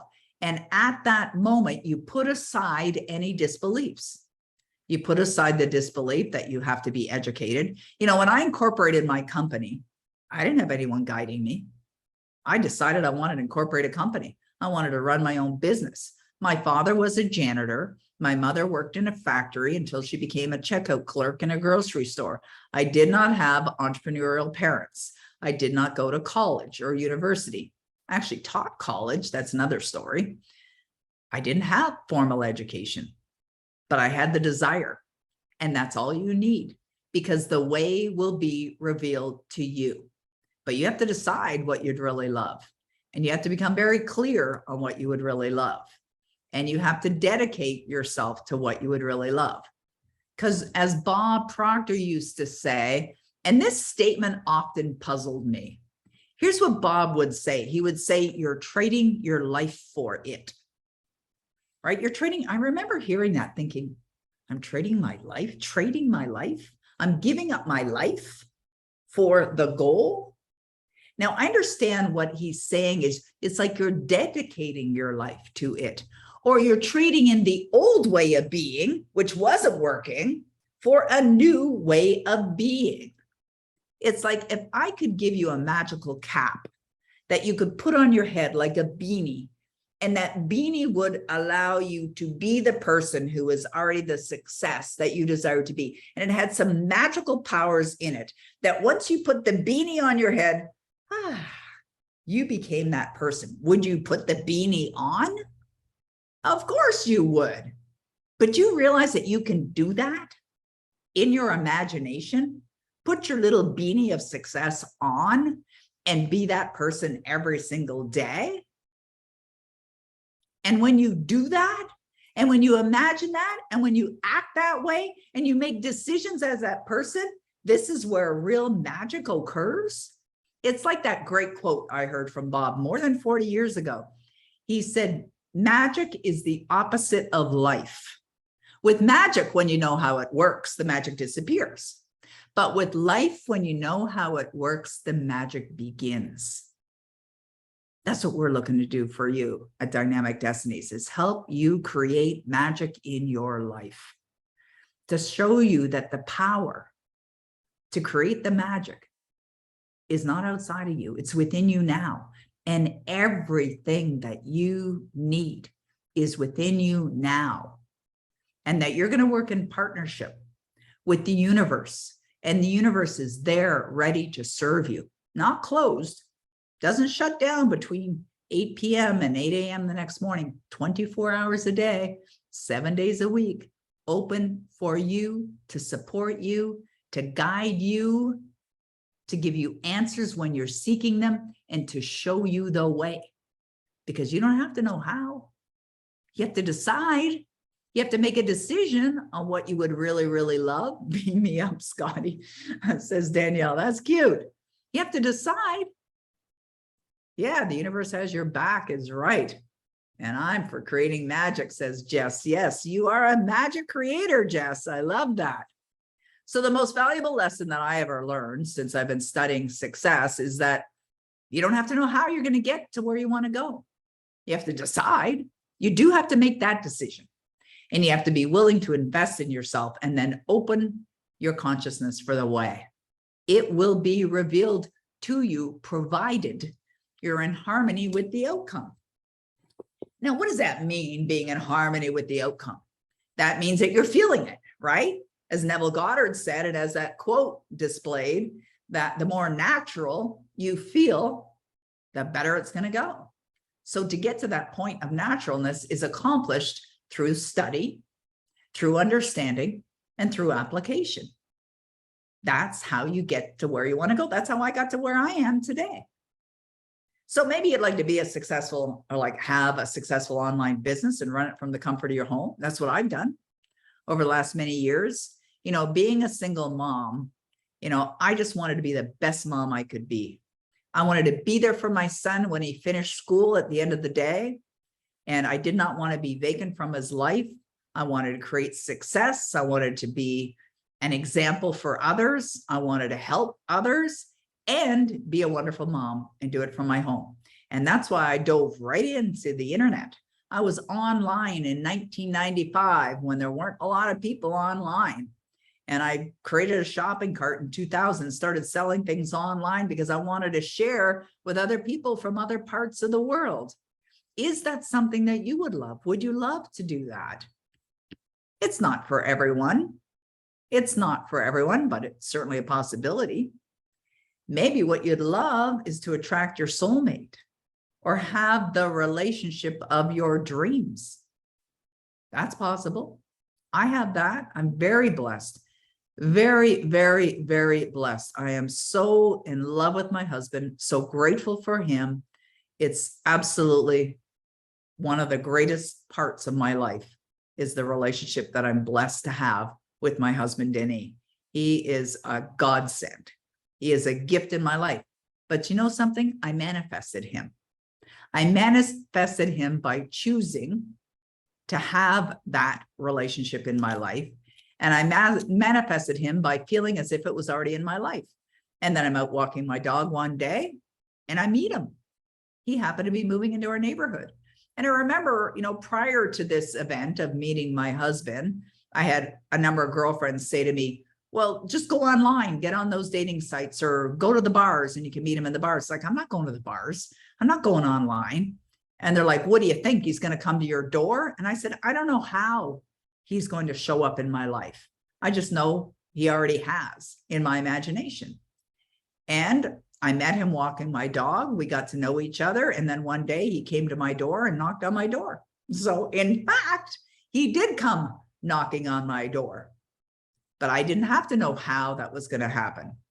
Maybe you'd like to have fun adventures with your family, taking your family on amazing vacations. We do that all the time. Last weekend, I took my whole family to Mont Tremblant, stayed in the village and just had a absolute blast all weekend doing all kinds of activities. Vladdy does that with her family. She went and climbed 3 mountains last weekend with her son, with her 10-year-old son, soon to be 11 years of age, with Josh. I mean, she's creating, in a few weeks, she's heading off to Disney with her entire family, creating magical adventures with her family. Now, why is that happening? Because she chooses it, because she chose to have those experiences. And you can choose it too. Maybe you'd like to buy your dream home. I bought dream home after dream home. I love real estate. I am in love with buying real estate and purchasing properties. And I bought many. And you know what? I never look at price tags. Bob Proctor taught me that it doesn't matter. Now, here's why it doesn't matter what the price is. I want you to listen to this. I want you to listen to this quote carefully. This is a quote by Napoleon Hill. Here's what he said. No more effort is required to aim high in life, to demand prosperity, than is required to accept misery and poverty. Think about that for a moment. No more effort is required to demand. I wrote a book called The Demand Principle. You can demand it. Not like a spoiled little kid like you went in the grocery store, like I demand to have that chocolate. Like, I'm not talking about that. Demand means that you expect a result. It's confidence. That's what it is. I demand an answer, universe. You wait as the one who understands, right? That's a demand. You demand that you're going to get the answer, and you will get the answer. You'll absolutely get the answer. So if no more effort is required, you see, whenever I look at real estate, I sure command, demand, interchange the words if you want. When I look at real estate, I don't look at price tags. So many years ago, not too long after my husband and I got together, we were in a home that we decided to sell. And whenever I look at real estate, I look for the characteristics of what I'd love to have. You know, number of bedrooms, number of bathrooms, location, garage, you know, pool, whatever it is, wherever it is. You know, just send in the characteristics. You can do that online. You can search, and then boom, up pops the listings. I never limit the price because I know I can manifest anything I want. Price doesn't matter. You just have to ask yourself this: do you want it? And if you want it and you make a commitment, you're going to find a way. I bought a house in 1995 when I was getting divorced from my first husband. I had no idea how I was going to pay for it. Not a clue. And I took a pen and I signed a legally binding contract that I was purchasing a dream home. I had no idea how I was going to pay for it. Did I feel fear? Absolutely. But I recognized it. Fear can also be an acronym that stands for false evidence appearing real, based on false beliefs. You see, if I had bought into the idea I couldn't do it, or I wasn't going to come up with the money, I would have never purchased that home. But I bought into the idea that I can manifest anything I desire. There is a process for manifesting anything that you desire. And I decided to follow it. And I made a decision. And any time fear came up, I would replace it. Now, what would I replace it with? Faith. Faith in the knowing. This is already done. This is my home. Absolutely. I own this home. And that's what I did. So I would switch out of the negative into the positive. And if it's necessary to switch out of the negative into the positive 50 times in the next hour, do it. I did a lot of switching, lots of switching. So I would ask, I created techniques for switching. I would ask myself, anytime I start to think, oh my God, I don't have the money. I mean, the clock's going, ticking. We're getting closer to the closing date. Where's the money going to come from? I'd realize that I was out of alignment, and I would just say, what would you love? I'd love to own this home. All right. What's that feel like? Feels good. All right. Stay in that energy, Peggy. Stay in the energy of your desires. Provided you stay in that energy and it's your dominant emotion. That's what Neville Goddard says in Feeling is the Secret. It's not that you're not going to be feeling fear. It's not that you're not going to be feeling disillusioned. It's not that you're not going to feel a sense of dissatisfaction from time to time. And maybe in the beginning, a lot. You may make a decision and then your paradigm is going to try and pull you back. And that's what they do. Why? Because that's the way you were programmed. But you can't let that old way of being continue to dictate how you're going to live your life now. Enough is enough. It's time for change. It's time to make some new decisions. It's time to stick with it. It's time to manifest every good that you desire. Now, time is something we don't know how much we have. We don't. There's an abundance of money, and you're connected to it just like I am. And you can attract it into your life just like I can. Every one of you can do it. Maybe you want to do some modifications to a home that you're in. This is a home that I owned before. I wanted to add a pool. I wanted to add a hot tub. I wanted to add an outdoor bar and a fireplace. Did all those things. I remember when I said to my husband, I want to make some changes in the backyard. He's like, what do you have in mind? And I told him, and he goes, well, it's going to cost a lot of money. I said, doesn't matter.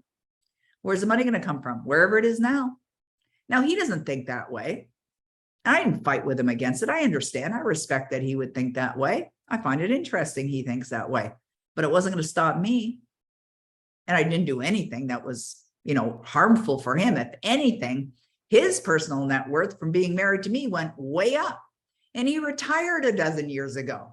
He's out in the golf course right now. I often say, you know, Denny should be the one delivering seminars because he's manifested quite the amazing life. But I love what I do, and I wouldn't change it for the world. Maybe you'd like to earn more money while you sleep than you can spend while you're awake. Now, there's not a lot of people doing that, but there are people doing it. We earn money while we're sleeping. People buying programs. I remember Bob Proctor used to say that. He'd get up some mornings and said, I earned more money last night than I could ever spend, you know, today while I'm awake. But think of that as a possibility for you, as something that you're doing, right? This is really what you're looking to create,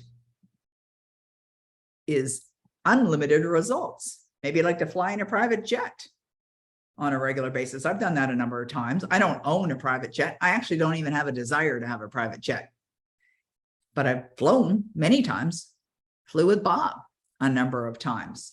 Maybe you'd like to take up a new hobby. That's me on my motocross bike, something you'd like to do.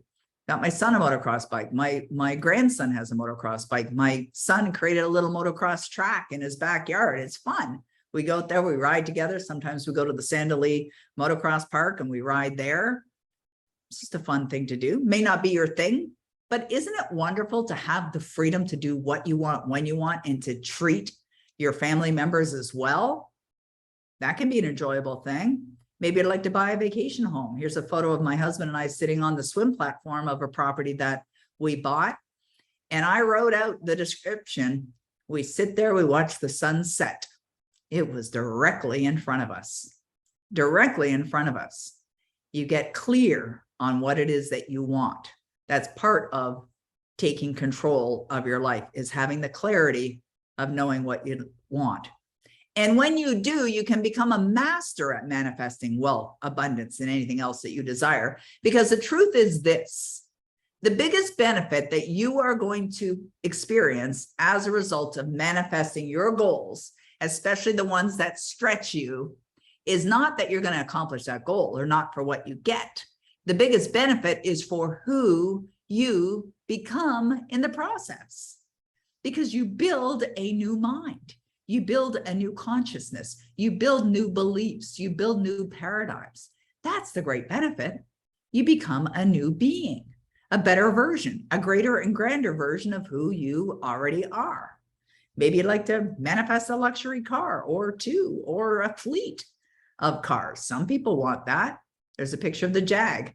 I remember seeing a commercial on TV one day and I saw that Jag, the F-Type, and I was like, whoa, what's that? That looked like a hot car. So I drove down to the dealer in Ottawa. I test drove one and loved the sound. And I decided I'm buying one, but I wanted a stick shift, like a standard transmission. I wanted to change gears going around those corners or getting on the ramp on the highway. And the salesman said there aren't any standard transmission Jaguar F-Types. I said, well, when you have one, call me. He said, they're not planning on building one. I said, when you have one, call me. He called me the next year. You'll never believe this, Peggy. They're offering the Jag F-Type in a standard transmission. Great. I'll give you my credit card, put my order in. I was away at the time. Put my order in, ordered my personalized plates. You know what's interesting? I ordered the plates before I ordered the car because I believed it was already done. So Annie, get your plates, get your new plates for your Maserati. Expect it to already be done. Maybe you'd like to be an author. I'm an author of 20 books. Maybe you'd like to be a best-selling author. Maybe a New York Times best-selling author is something that you would love. I remember when I decided to write my first book and I told my parents, I said, I'm going to write a book. They're like, you're going to write a book? Didn't have the support of them, but I didn't need it. You know, one of the books that I read many years ago is a book by Terry Cole Whitaker, and it's called What You Think of Me Is None of My Business. What anyone thinks of you is none of your business. It doesn't matter what anyone thinks of you. It matters not. Don't let it in. Don't let other people's judgment or other people's negative or destructive beliefs enter your mind.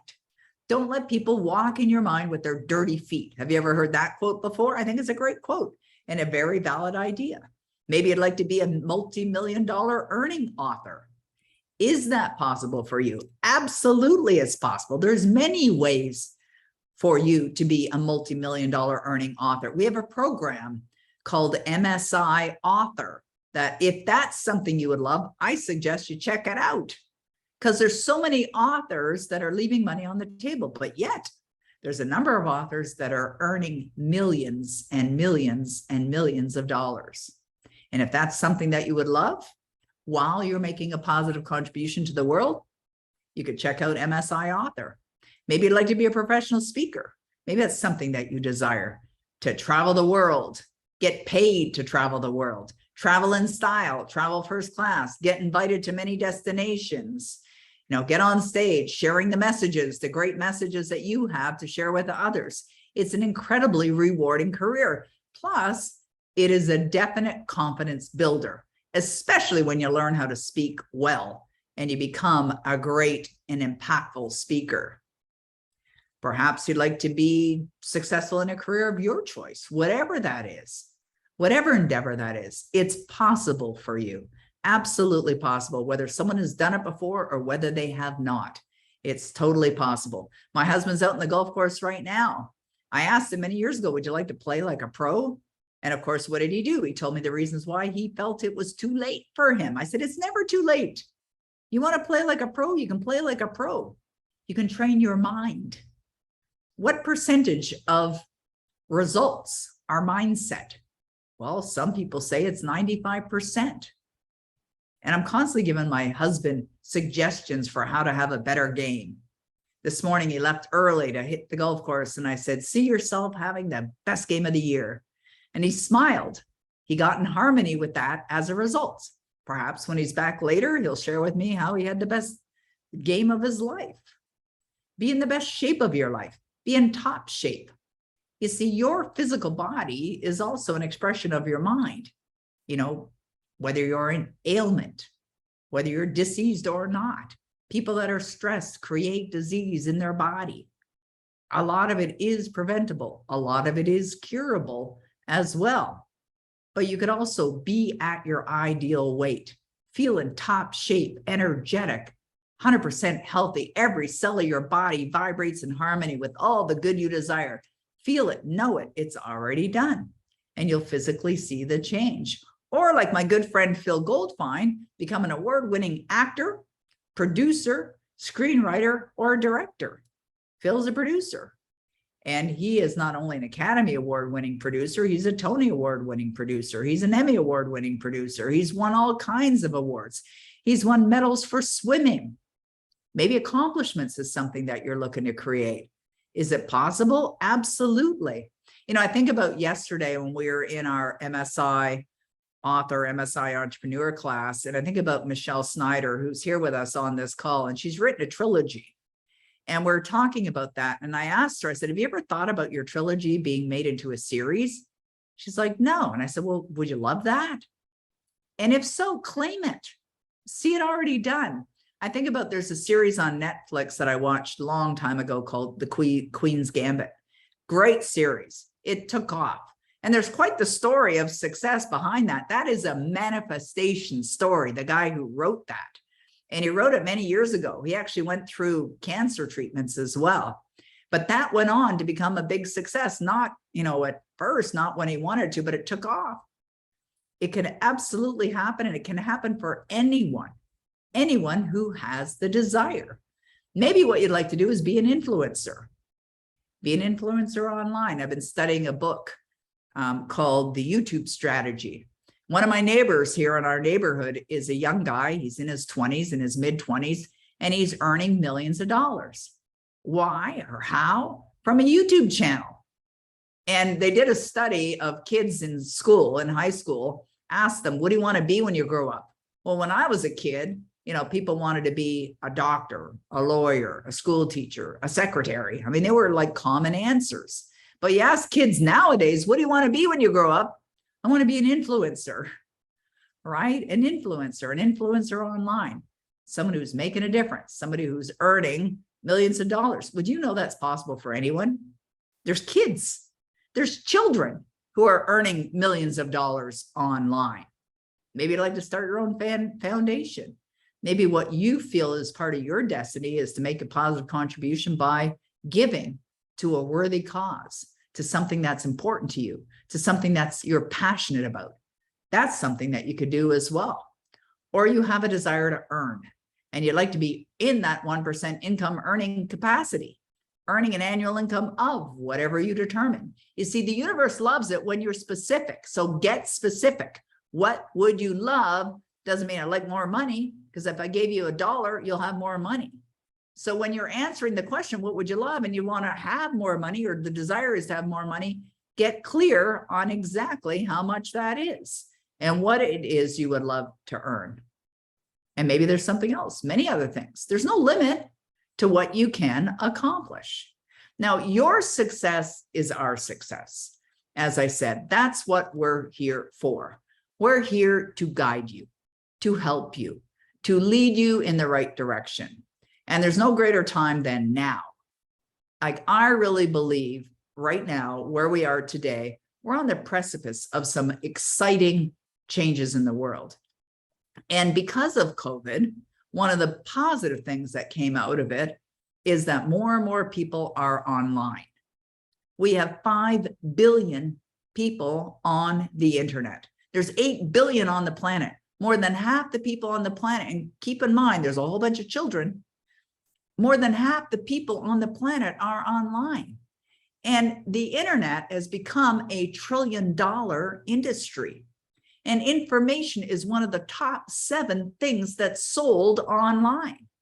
And every one of you has something of value to share with the world. So if you knew that going one way would take you to freedom and joy and all your wishes fulfilled, and the other way took you to misery and poverty, which way would you go? It's a simple question, right? Well, of course you'd go the easy way. You don't even have to answer that in the chat box. I know you would choose the easy way, but there's so many unconscious people that have the competence. They have the ability to create their fulfilled life, but they're just unaware.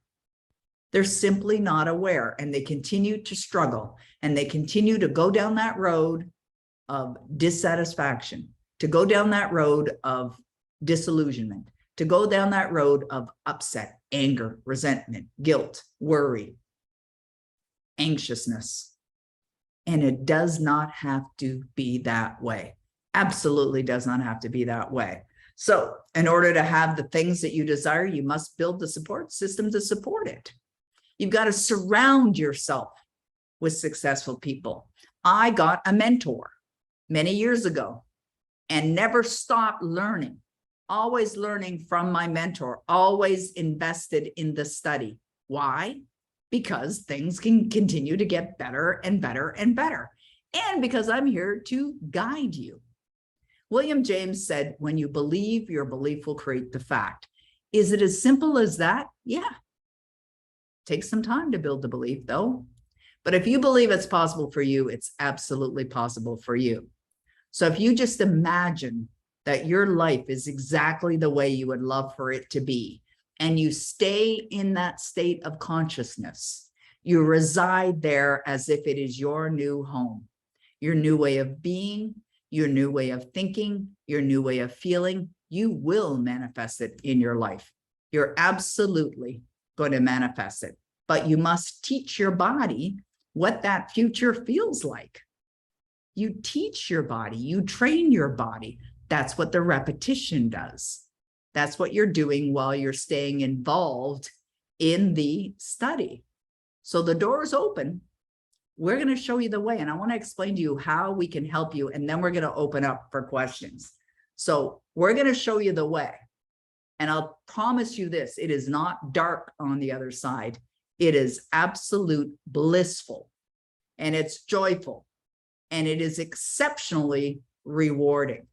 Absolutely rewarding when you choose to step through, when you choose to make a decision that you're going to go to the other side of fear. And the other side of fear is what? What's the other side of fear? Freedom, right? That's what's on the other side of fear, is freedom. So even though you may be thinking, oh, I'm very interested, I'm keen, I'd love to invest in myself, and you start thinking about reasons why you can't, you're allowing your paradigms to control you. Remember person A, person B. Person A is allowing their paradigms to control them. Person B is in control of their paradigms, and they are making decisions as the person that they desire to be. That's the way to success. Absolutely the way to success. So you have to decide. You have to decide if you love to experience that. Do you want it? That's the prerequisite for the change, is do you want it? And if you want it, you can absolutely have it. Now, we have a couple different programs I'm going to talk to you about, and I'm going to then bring on my other team members, Vladdy, Annie, Roddy. I'm going to bring them into the spotlight here in a minute, and then we're going to address any questions that you may have. But let me show you what the opportunities are that we have for you right now. We have two. Now, one of them is called MSI Entrepreneur, MSI Author. Now, we're calling it both things. You do not have to be an author to get in. You don't even have to want to be an author to get in. You may just want to build a source of income or multiple sources of income from the comfort of your home online. And if that's the case, you can check it out at MSI Author or MSIentrepreneur.com. And this program is going on right now. It's live classes. And even though we've started, you can absolutely join us, because when you join us, you'll get access to the classes that have already been delivered.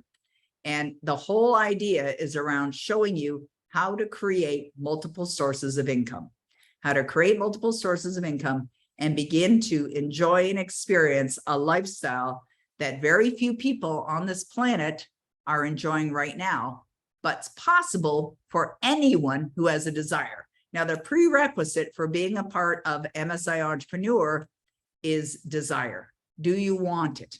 You don't even have to have your idea yet.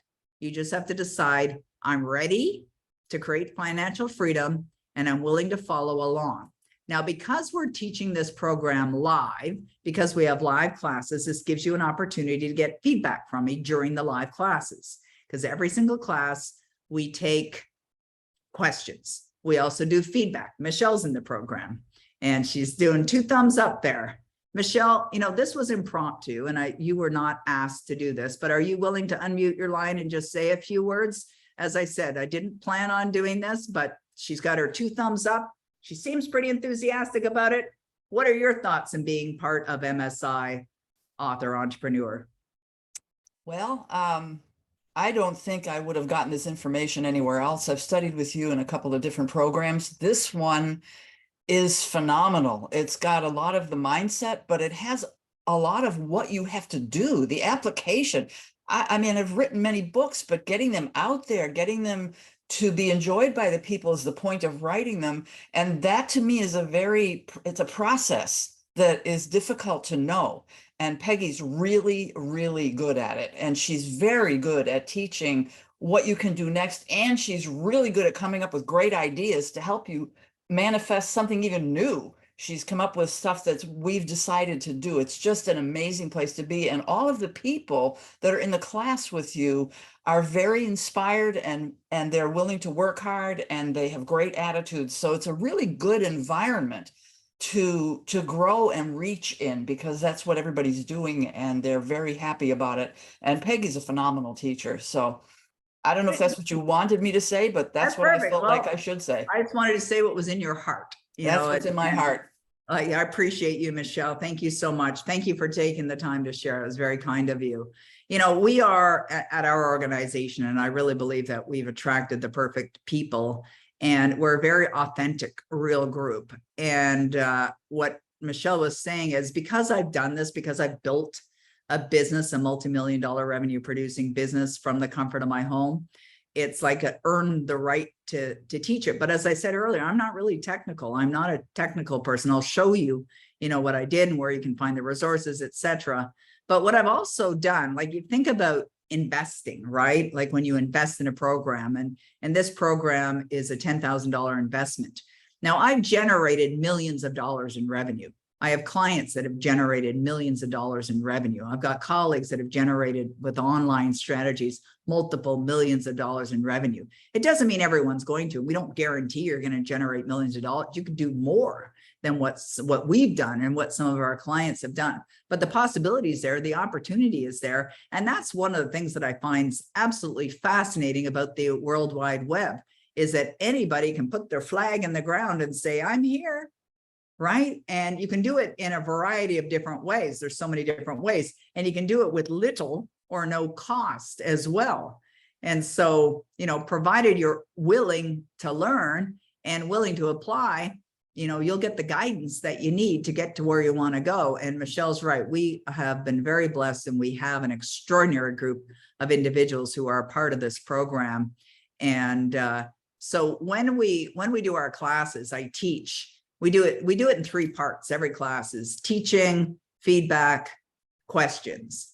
And the feedback part is where members, which if you become a member of our MSI Entrepreneur Program or MSI Author Program, you get to submit your outline, your revenue model, your idea, and then I give feedback and I do it live. And so not only do you benefit from that, but everyone else benefits from it as well. So as I'm giving feedback for one revenue model and seeing where opportunities are and sometimes missed, and sort of highlighting those, or you know, giving a different understanding or expanding on the idea, other people benefit from that as well. So you get to benefit from, you know, feedback for you and for anyone else that's on the call as well. And then I open up for questions. And that's, you know, that's unlike the way I've done some of my other classes, which are all accessible online and don't have access to me. This one does have a lot of access to me. So that's one program. Now, for those of you that don't want to be in the online space and don't have any desire to build a business online, you're in business now and you love your business and you're doing something that's really meaningful, and you realize that there's absolutely a shift in consciousness required, then perhaps you'd be interested in experiencing a quantum leap in your results. And so what I created was, I believe, one of the most life-changing programs I've ever designed in my career, and that is called Skipping Levels. And it is a program called Prosperity. It's a prosperity mentorship program. It's 6 months. We have 3 classes every month. Plus, when you join Skipping Levels, and it is all about taking quantum leaps, when you join Skipping Levels, you do get access to all of these life-changing video lessons.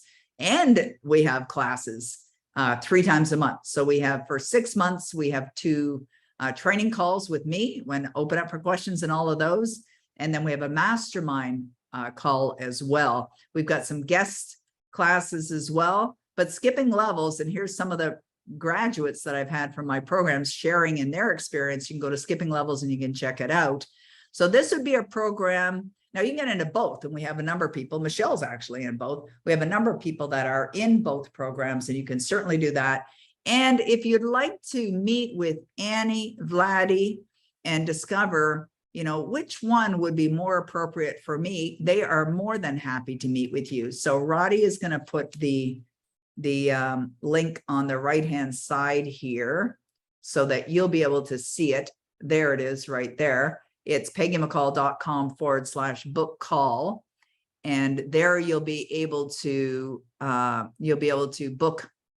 an appointment with either Vladdy, Annie, or Roddy. I'm going to bring them all into the spotlight right now. Adding to the spotlight. I'm going to go find my Annie. She's my Annie. Where's my Annie? Oh, this is fun. Got to go through. There she is. Thank you, Annie. Oh, now you moved. Oh, so what happened was when you unlocked your audio, it moved you from where you were over here. I got you now. Okay, there she is. All right, great. So, you know, as I mentioned, this is my team and I'm their team. We are a team together. We co-serve. There's no hierarchy here. We're all here with a purpose. We all take our responsibilities very seriously, but yet we have fun, and a lot of fun. And so, and because life is meant to be fun. Absolutely, life is meant to be fun. And I'm going to ask Vladdy, if you're willing, to just share in what has occurred for you. Like, what has been the impact of you studying these materials? How has it affected your life and your family's life as well? Hi, everyone. I love it. I'm magnificently obsessed with the materials, and I know many of you have heard my story, so I won't go to details, but I had to come to the point when I had a health scare, and that really pushed me out of making the decision in the now. And I call it a push and pull effect. So people find their desire and they go for it. I was actually dissatisfied. So I wasn't happy where I was. I got stuck and I thought, what happened? I actually created quite a success before. And then I just got stuck and it just was going. And this is what Peggy talked about. You can go backwards, not just stagnate, but you actually can go backwards. And that's what I found. I started feeling that actually I'm going backwards, and I just felt stuck. I didn't know what to do.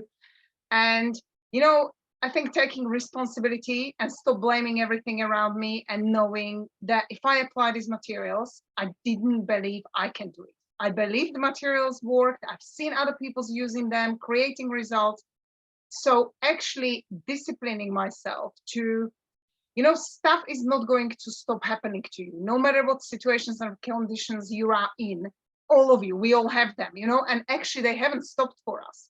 By understanding these materials and applying them daily, you respond to these situations and conditions differently. And that's the key. It's not that you're going to stop meeting, like people that are challenging. They actually there to challenge you to grow in the same situations, so actually understanding the invisibles work, the laws, which work all the time. So you become a point of attraction. So if there is anything you do not like in your life, it's because we are attracting it. And this is the part which is challenging. To take a responsibility, I'm attracting that. And that's what actually was my cancer diagnosis, when I got like, no way, I'm a good person, I'm doing all the stuff, but I actually took a responsibility. And I realized I was really stressed. I was overworked, unappreciated, and everything just added like a puzzle. You've got a piece of puzzle. When you build a picture, it's all there, but it can be negative picture as well. You can add these little negative things, and then you're creating stuff that you don't like, because universe, gods don't care whether you actually like it or not. You are attracting everything you're thinking of, the majority of things. So if you keep saying to yourself, I can't do this, oh, I don't have enough what it takes to have this, I don't have enough education, money, time, whatever it is, you're actually attracting that being. So you need to stop thinking that, because you are the most powerful person. You're the most highest form of creation, and you can do anything. I'm going to start with be. You can be or do or have or give anything, because it is your choice, and it really takes a decision. And that's what changed. I now really know how to make decisions. I make them consciously because my awareness raised, and it's the frequency, it's the mindset. You learn all these principles Peggy's teaching. And what changed for me, actually, I will point skipping levels. That is the most powerful program I've taken. I've studied with Bob and many other mentors. But what happened for me, it's like all the knowledge and understanding in the world is there, but unless you apply them and apply them correctly, you're not going to get the results. And that's the key. Lots of people say, but I'm doing all these things. Are you applying it, and are you applying it correctly? And that's what really changed for me with Peggy. I changed now vibration. I feel worthy, deserving, more than good enough. And I don't need anyone's approval. This is like you almost release this egoistic way of thinking, and your success doesn't depend on anyone else. You can have 100 people around you telling you can't do it. What do you believe you can do? Do you really want to change something? You're the only person who can say, yes, I'm changing it. And I didn't have many, well, I'm not going to say that, but some people thought I'm crazy going from the career which I went. So, well, you're going to just become a coach. But I felt passion. And, I felt this is something I always loved, helping people. And I thought the only way I can do that is actually being in a charity and raising money for charity. And then I learned that's not the biggest impact you can do. That's one of impact. But if you actually learn and change how it's impacting all people around me, Peggy asked, my kids are watching me. And, when I actually went for the high class last week, which I won't describe, but at one point, I wasn't ready for it. And it was challenging for me as well. But when you make a decision, people came to me situations, everything was just happening. And I thought, whoa, this is amazing how it works. All I did was made a decision to go. And everything I really needed to complete the challenge happened.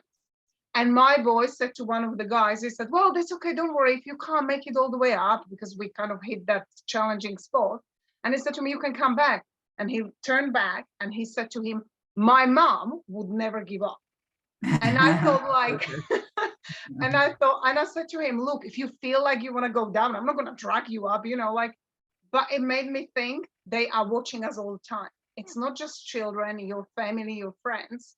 If you really want to set an example, show them. Don't talk about all the possibilities that are there and you actually not taking them. And that's the common pitfall, which you feel like not everybody. I'm not being judgmental. This is just an observation. But we really do talk like, oh, you can do that, you can do that. But are you actually doing it yourself? Like Peggy says, there is a knowing and doing gap, but actually it's the being gap. Who you being in between the knowing and doing gap, and who you becoming in a process, and how much you're impacting. Because if your heart is in helping others or serving, which I love Peggy for. I mean, she's the best person I've ever met in giving service. Like serve, serve, serve, over deliver, give more, give and give. It's a mindset of giving. There is a mindset of getting. And if we're operating from a frequency of what do I get out from here? What is it in for me? You're never going to actually move to the wealth mindset. The wealth mindset is the mindset of giving, and I don't care what comes back, because you are feeling good. So the biggest benefit, like Peggy said now, and that's my last sentence, and I'll let others to speak, is satisfaction, joy, and freedom are my 3 core values. And I found it when I was evaluating before I started actually with Peggy, and I've written them down when they said, what are your core values? And it really comes down when you start making money, have more freedom, have more better life, but are you happy every single day? Are you satisfied with everything you're doing? Find the joy in the journey and you will experience instant success. So, you know, the destination is just there to kind of guide you somewhere, because we humans are habitual. So unless we see something in front of us, we just may stay stuck. But absolutely love the yes I said to myself. And I say thank you every day for me, who said yes when I was stuck. I couldn't have, and I wouldn't be here. That's so great, Vladdy. Thank you so much. You know, Tammy wrote, Vladdy is a blessing. It came to me as a direct message. Danielle said, skipping levels is for me. So excited. That's awesome. Totally. I see you in there. Danielle also said Team Gorgeous is on board. Connie McIntosh, Connie and Alan are in almost all of our programs. Said we've joined most of Peggy's programs and all of them have been amazing. Thank you, Connie, for saying that. It actually came to me as a direct message. I don't know if you meant to post it online or not. But just let me ask another question of you, Vladdy, if you don't mind, because this would definitely benefit everyone that's listening as well. Like when you made a decision, because I remember, you know, when we first met, which was 2.5 years ago now, when we first met, you had just reached a point where you were investing in programs, did not have the money at the time. No. And so talk about that, like what occurred for you, because I remember vividly, you know, the way you were. I look at you now and I just feel so grateful for the transformation that has occurred, because we're now seeing this greater and grander version of Vladdy, who was already in there. I mean, that woman was already in there. That success was already in there. And so how did you deal with, in the beginning, when you began to make investments in yourself? You're married at the time. I don't think you were working. And no, I quit my job actually. Right, exactly. So when I had the diagnosis, that's what came. I actually decided no more. I'm not gonna do anything that I don't like anymore, and I quit my job next morning. And I came across Bob and started the Science of Getting Rich with him. But then I wanted to become an international bestseller, and then I've seen Peggy on the Paradigm Shift actually, and I thought, whoa. And for me, like whoever knows me, for me, vibration and energy is everything. And I can feel, I'm quite highly intuitive. And I just knew there was something drawing me to her. And it kept coming to me like, email Peggy. And I ignored it. Like, I'll be honest, like first time. And I was like, when it came third time, I thought, hold on, I have to do something about it. And when the investment came, and I said to Celine, who was actually with Peggy at the time, said, I don't have the money.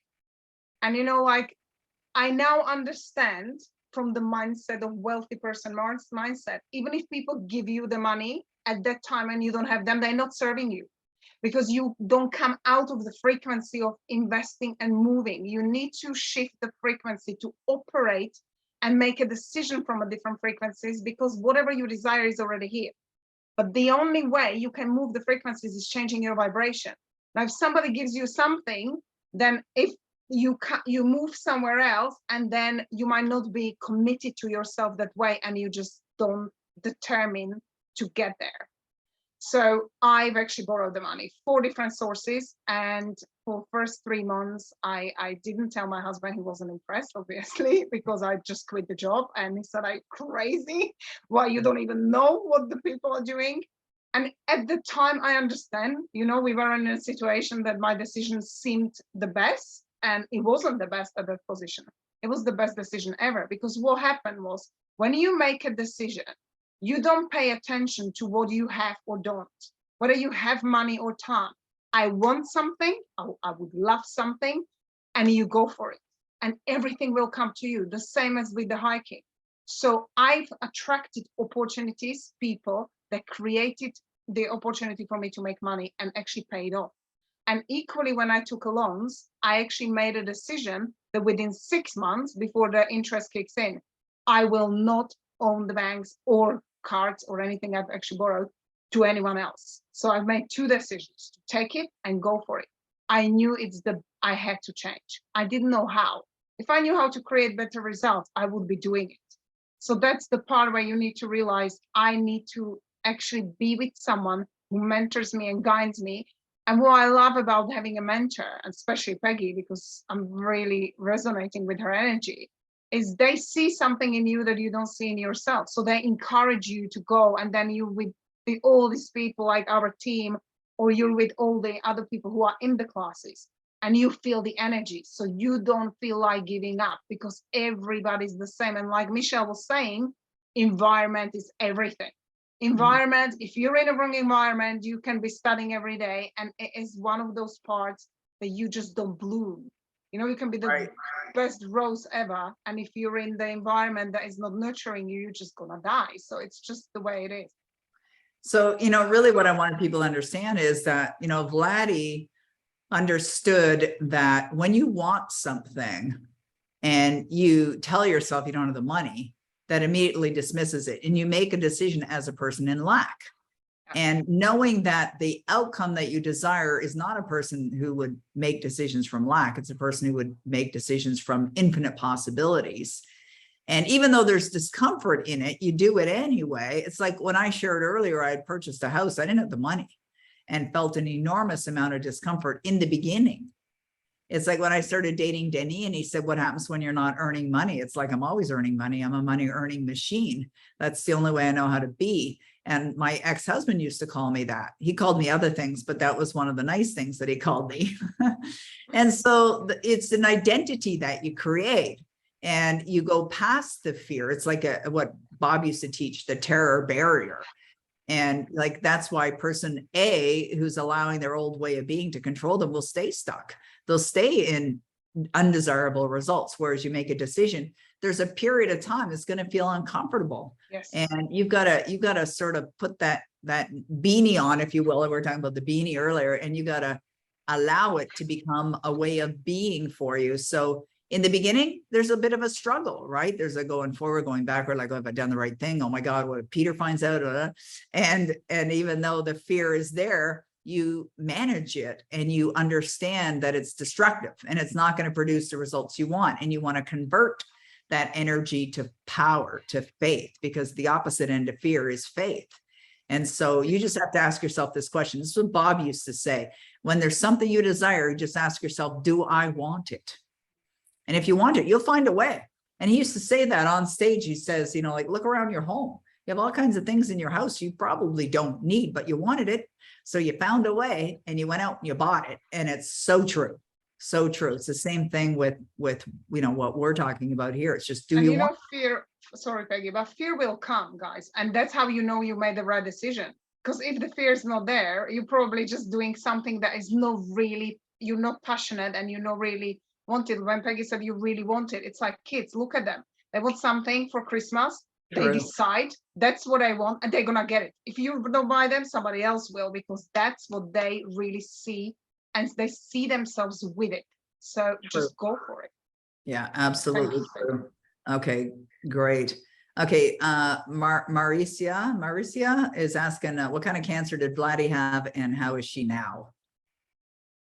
I was diagnosed with breast cancer, but I actually never accepted the diagnosis. Went through 2 months and eventually it was fatty tissues which were removed. So I'm totally healthy. I've always been bulletproof to illnesses. I love it. I love it. Yeah, and for those of you, I had cancer last year and, you know, fully cured from it, completely gone. I think it even stunned my oncologist actually, because I remember going to see her and she's like, I want to do another CT scan. I said, why? And she says, well, you didn't finish your treatments. And I said, so? I said, it's gone. And she goes, well, I just want to do a CT scan anyways. Okay. You know, if you need to see scientific proof, that's fine with me because I know it's gone. She did a scan, sure enough, gone.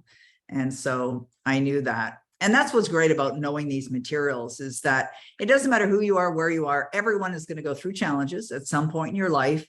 And what you'll discover is that the more you strengthen yourself and you build your own paradigms, the more it'll help you through any kind of challenging time. All right, great. We do have some questions that are coming in. We're going to get to those for sure. I just want to also hear from Annie and Roddy, and they each have, we'll try and keep it succinct because we do want to get to your questions, but, you know, they each have, you know, kind of unique stories. You know, I believe that Annie and I were attracted to each other. You know, we came together. I met Annie through the Procter Gallagher organization, and she had chosen to be a consultant. And then she ultimately ended up working for Bob for a while. And then we found ourselves together and co-serving together. So Annie, for you, I mean, you had a major change. You went from, you're a single mom, you have 2 beautiful girls, and you went from being in a profession as a substitute teacher to getting into guiding people on how to create success. Now, there must have been some discomfort in that whole process for you as well. I know a lot of people talk about, I hear people talking, get into this business and they talk about the imposter syndrome, you know, like the belief that, you know, how can I be talking about success when I don't actually have it in my life? And so tell us a little bit about your experience and what you would say to somebody like that.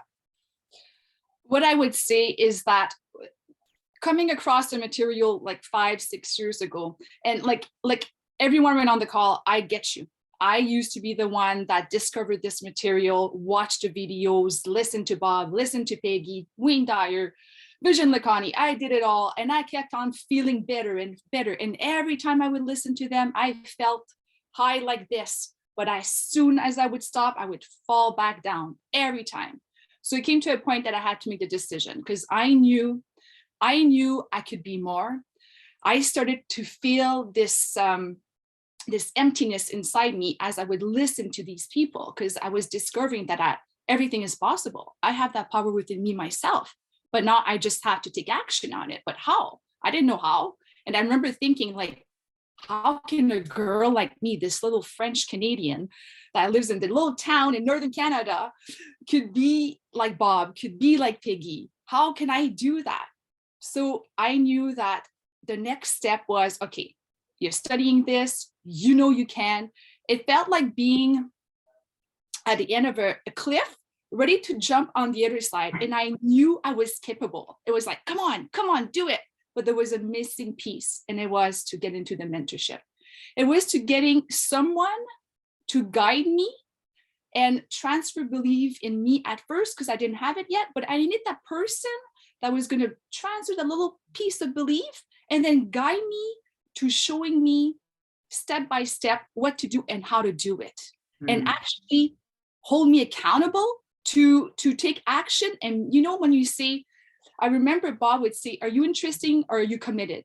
Because interesting was about, you'll just do it whenever you feel like it. But somebody that's committed is going to be willing to do whatever it takes to get there. And I mean, I had to get honest with myself. So when I had to make the decision, going back, Peggy, you're right. That was so discomfort. When I made the decision, when I became a consultant, because, you know, it was during the paradigm shift, I still remember being in that room and the room became black. It's like I couldn't breathe anymore. I've never experienced an anxiety attack. And that was the first time, because it was discomfort and uncomfortable when I had to make a decision that, what do I want? What do I want? No, I didn't want nothing. And I still remember being in the room with Bob and feeling, I don't need nothing more. I'm married, I have kids, I have a husband, I have the best life. What is he talking about? What do you want more? But I was scared. I didn't allow myself to step into that new version of me that wanted more. Anyways, going back, the discomfort was, okay, now I made a decision and I discovered the purpose that I'm going to teach this to people, because I wanted people to feel the way I felt. It wasn't about the money. It wasn't about the cars. It was the fulfillment inside. Earlier you talked, Peggy, you said you want to have that moment when you feel like, you know, the shoulders goes down. It's like, it's done. That this is how I'm living now. There's no more worry. I get up in the morning, I don't think about what people think anymore. I get up in the morning, I don't have to worry about what's going to happen tomorrow, next week. I just live in the present. But it was that feeling of fulfillment. And now I just wanted people, or I should say, I want people to feel this way. I want everyone to be able to look at themselves, because this, again, for me, it allowed me to have belief in me, but actually love myself. And I mean, that's not just words, because all of us, and I remember being the one person saying, oh, I love myself. Of course I do. No, I didn't know until I met Bob and Peggy studying this, that really, I didn't love myself. And why? Why did I figure that out? Because of the way I was living. I was looking at my current result, and that allowed me to see that, no, Annie Harvey, you don't love your freaking self. Now I can say I love myself. And Bob was saying loving yourself is not being considerate at all. Because if you don't start by loving you and giving to you what you want in return, or give it to others, you won't have it. If you don't have it for yourself, you don't have it for others. And the same thing, whatever you give to you, more you're going to attract of that. So my whole point of this, Peggy, and I'm going to make it simple, right now at this moment where I am in my life, you know, the past 6 months, I shifted again since I've been with you.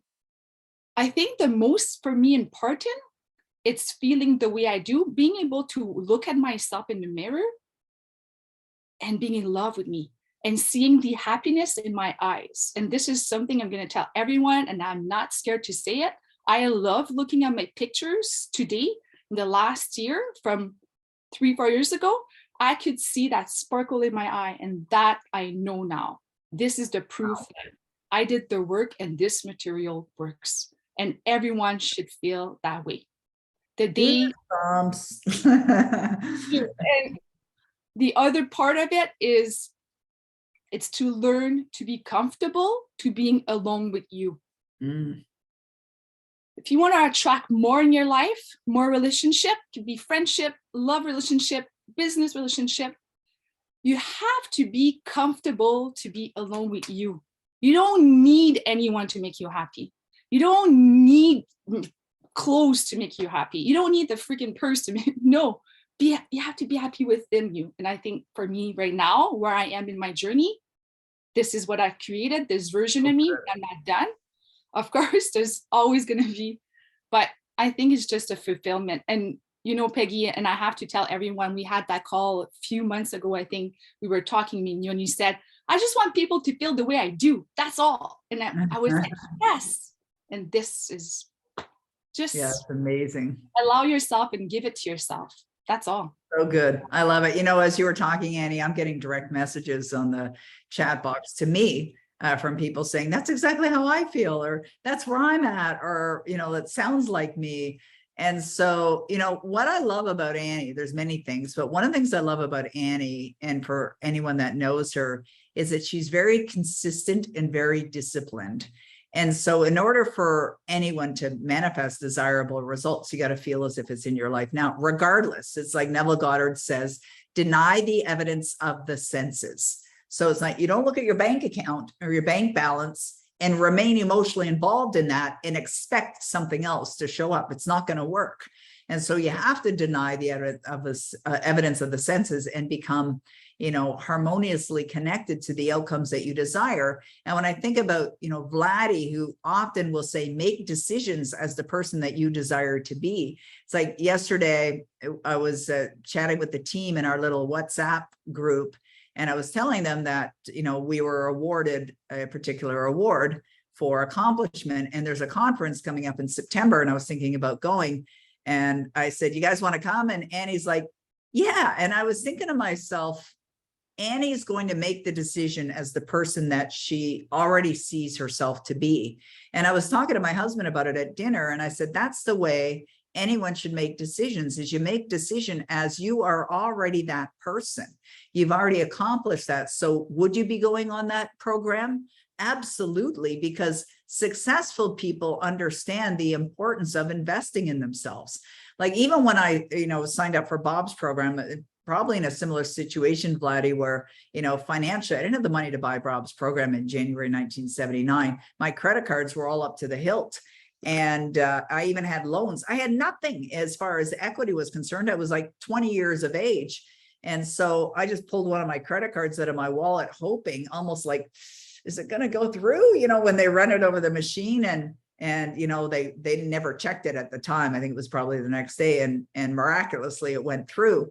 And I would do that often back then, go and make purchases, just hoping the credit card's going to go through. And, if that one didn't work, well, I'll go get another one. And then I would run them all up and in a habit, I was in an absolute habit of lack, but that's what I learned, right? It was learned behavior. And so it doesn't matter, right? What I said earlier, it doesn't matter what time you got out of bed this morning. Doesn't matter, what has gone on in your life before. You could be all consumed in debt, but you could turn it around. I did.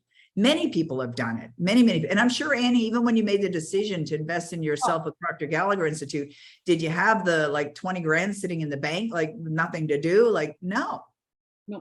And that's what I've learned throughout the years with this material, is that no matter what, you can create your own economy. It doesn't matter if it's not there. That's, I know right now, for maybe for some of you, it's hard to understand, to like, well, what is she talking about? I have no money. There's none. Well, I have moments where I could say things happen like magic to me, where I didn't have money and it just appeared. And I'm telling you guys, it's powerful. Yeah. Just like COVID, Peggy, I'm going to talk just real quick this story. During COVID, this is when I had made a decision to get divorced. September 2019, and I still remember after Paradise Shift.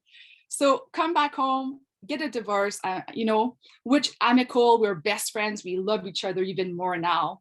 Thank God, my ex-husband and I.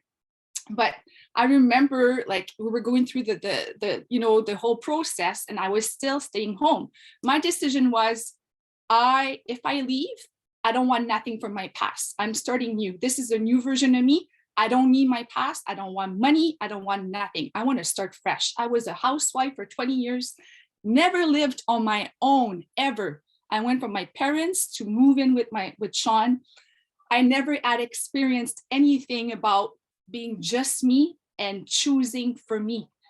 And I remember telling Sean, you know what? I don't want nothing. I'm just going to leave, and I want to create it from my own. This is for me. It's my story. And during COVID hit, and I was staying with Sean still, we had separate room. I could have let COVID convince me that nowhere you're moving now. There's no way you're going to get an apartment. There's no way you're going to get clients doing what you're doing, because everyone, and I had made a decision to shut down news. I didn't want to know, to a point where people would talk about COVID and I had forgot there was COVID. I lived in my own bubble. I decided I'm going to protect. But you know what, guys? During that time, still don't know how, but I know God, universe was there. I attracted my apartment. I attracted a sum of money where it's just happened. And I was able to move all during COVID. And I mean, COVID time where COVID hit, everybody was shut down. In April 2020, I moved in my apartment that I manifested it, and I had the money. And from now then until today, this is what I've been creating. And I don't stop. Amazing. Today I'm working from the cottage. Doesn't matter where I am. Isn't You that know, great? I It's- love that. But I just want everyone to know that once you let go of the control of the outcome, how it's going to happen and when, it's like you give your order to God, universe, but once you give it, just let it go in their hands. And you have to trust that it's coming. It's already there, and just live like it. Thank you. Because as soon as you doubt, you're telling God, I don't believe that this is going to happen. So God is going to take it away from you. But as soon as you just relax and know that it's done, it comes. That's it. There you go. I love it. Thank you so much, Annie. That was very valuable. Roddy, if you don't mind, I'm going to put you on hold for a little bit because we're gonna go to some questions. We've had a few questions that have come in, 3 in fact, and I want to get to those. We're going to hear from Roddy before we wrap up today. So the first question I want to address is from Oneka, and I'm going to leave you guys right in the room here with me if you're okay with that. And the question is it possible for full-time stay-at-home moms? I believe that question is about MSI entrepreneur, MSI author. How much must be invested to start? What exactly is it? Okay, so MSI entrepreneur, MSI author is a program to show you how to create multiple sources of income. That's what it is, online, using the internet, like creating programs, or creating an ebook, creating services, creating membership sites. And it's based on what I've created and what some of my clients and colleagues have created over the years. So it's step-by-step, what to do. So how is it possible for full-time stay-at-home moms? Absolutely, it's possible for full-time stay-at-home moms. Perfect. And how much must be invested to start? Very little. As you'll see, I talk about investments, but you can actually get yourself set up without investing anything. There's different ways that you can actually start promoting yourself without spending a dime. And so we do talk about that as well. We talk about where to make investments, etc. So go, Oneka, go to msientrepreneur.com, or you can go to msiauthor.com and you can check it out, or book an appointment with Vladdy or Annie. They're happy to meet with you to discuss it further and give you more information. Both of them are on every call.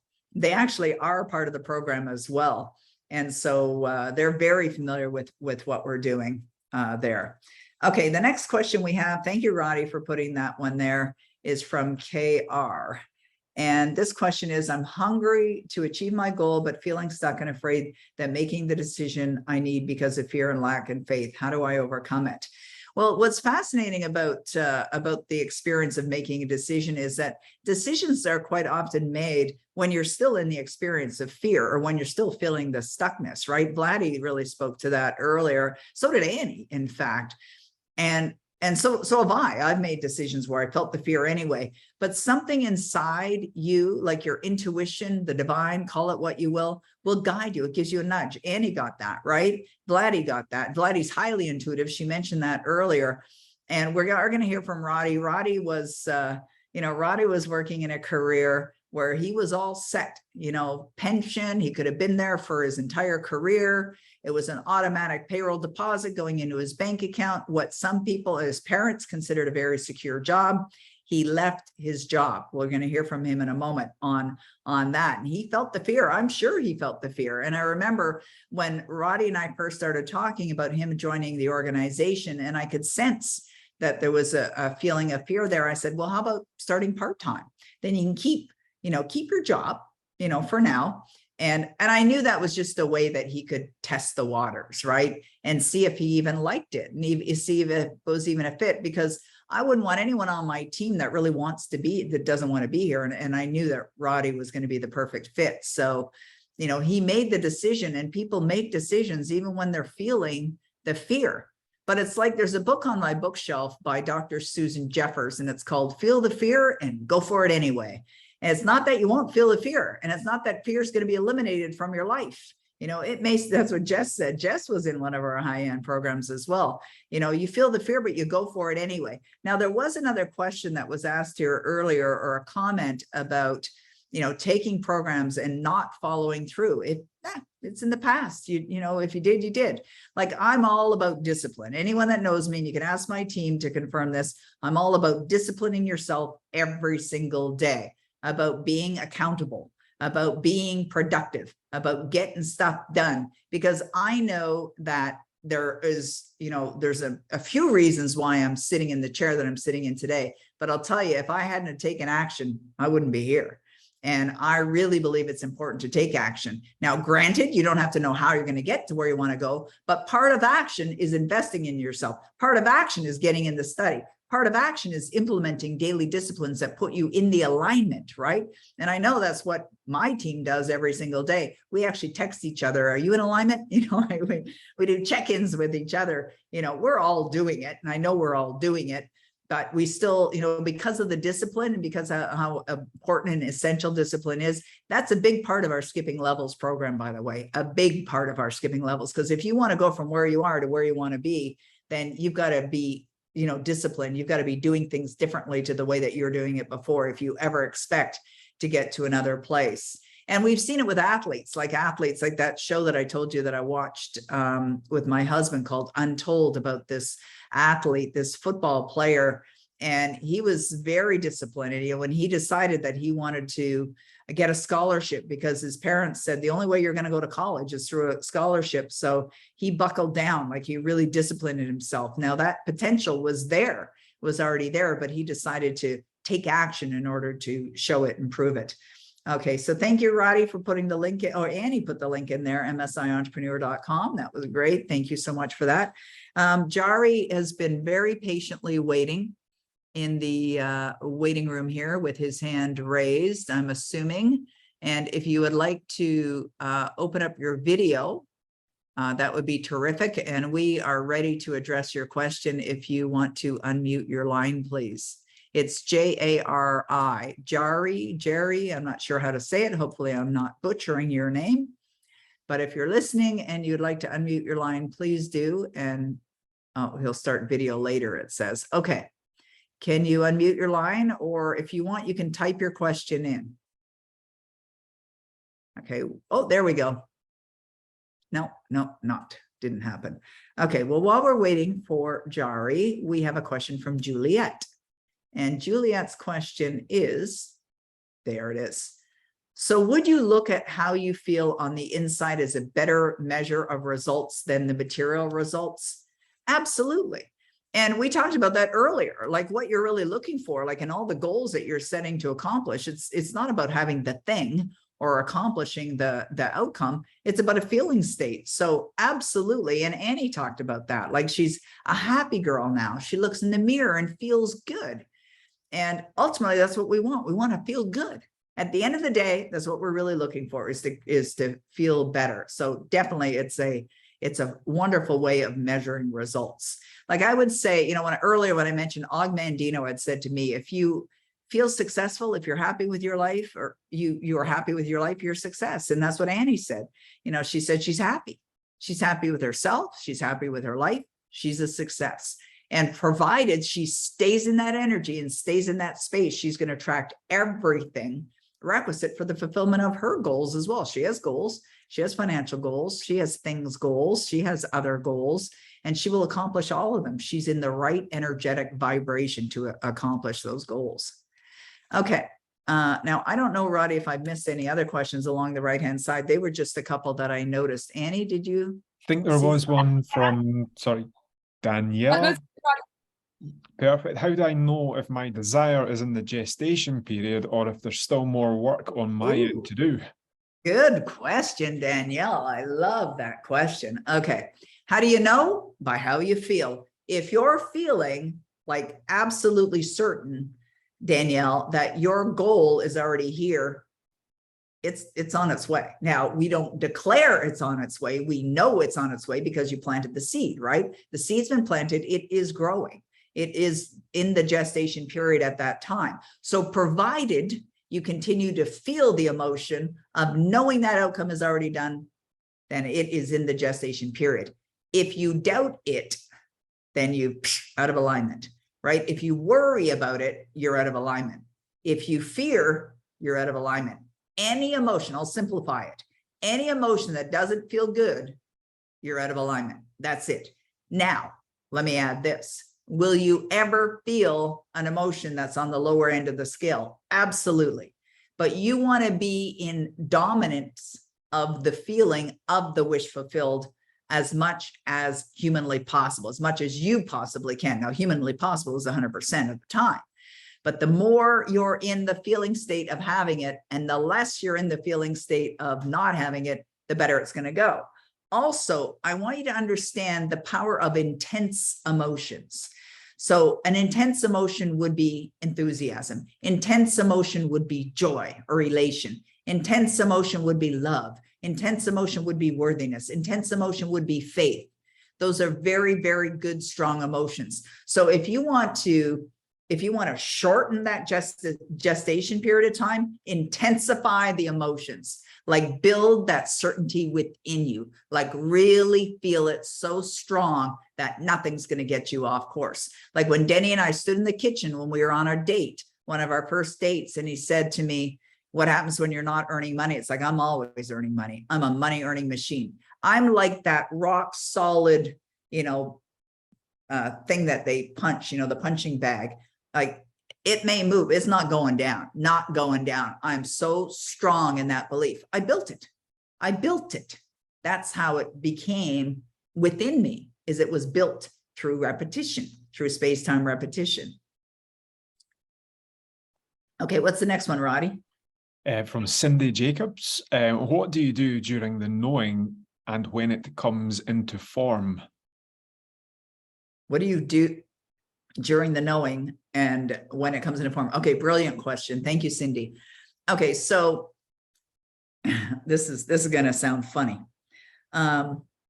What some speakers would say is nothing, right? And actually, when I was reading, let's see if I can find it real quick. When I was reading The Power of Awareness, and we were studying this book in our group, and there's a section in here where he says, what do you need to do? And the answer is nothing, like nothing. Let me see if I can find it because it's such a great line. Oh, there it is right there. Is this it? Creation?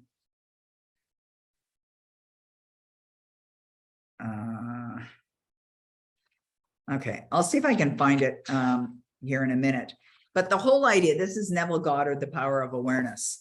And so, but I want to make sure that there's no confusion here, because, and I know Deepak Chopra says the same thing. He says, do nothing, expect everything, right? And Neville Goddard says, from the time you make a decision that you're going to manifest something in your life, you do nothing. And what they really mean is there's no force involved, but there is some action involved. And part of that action is the feeling state, right? So for you to feel as if you already have that which you desire is some effort, right? Not hard, it's not difficult, but that is part of the beingness. So earlier when Vladdy was talking about the doing and the knowing and the doing gap, there's the beingness, right? And the beingness means that you're being in the state, or you're being in the energy of already accomplishing that which you desire. You're feeling it within.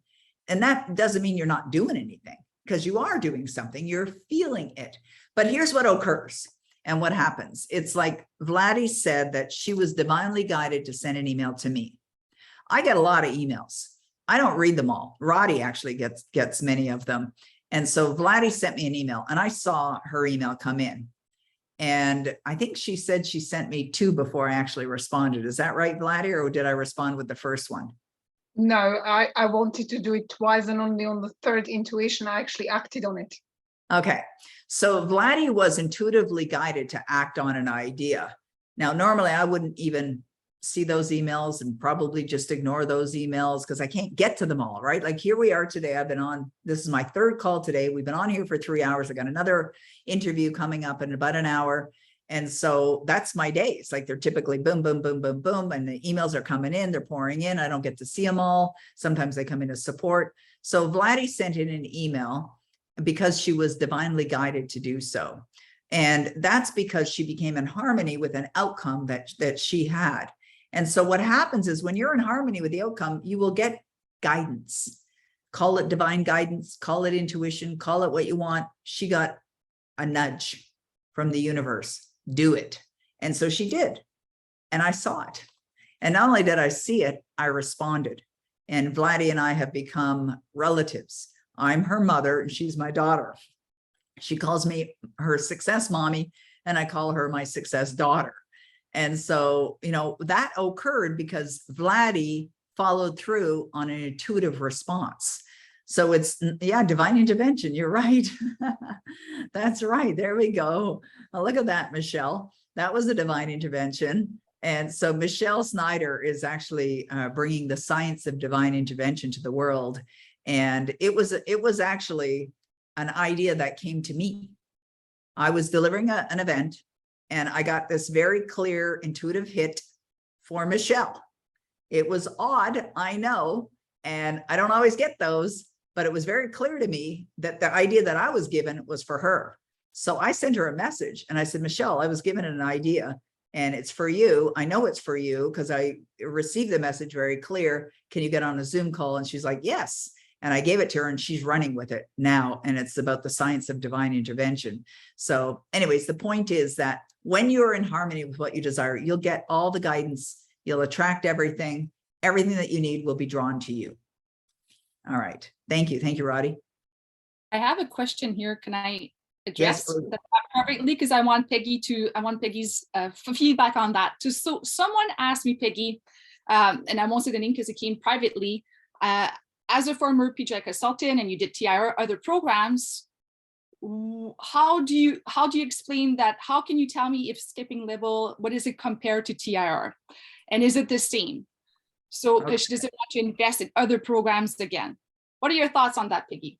Oh, I love that question. I have a lot of people that ask me those questions often. I already invested in something else. It didn't work. Right. Sure. And I want to let Melly know and Joanna know that I see your questions there too. They came to me in a direct message, Roddy. So that's why you're probably not seeing them. I'm going to get to those questions in a minute as well.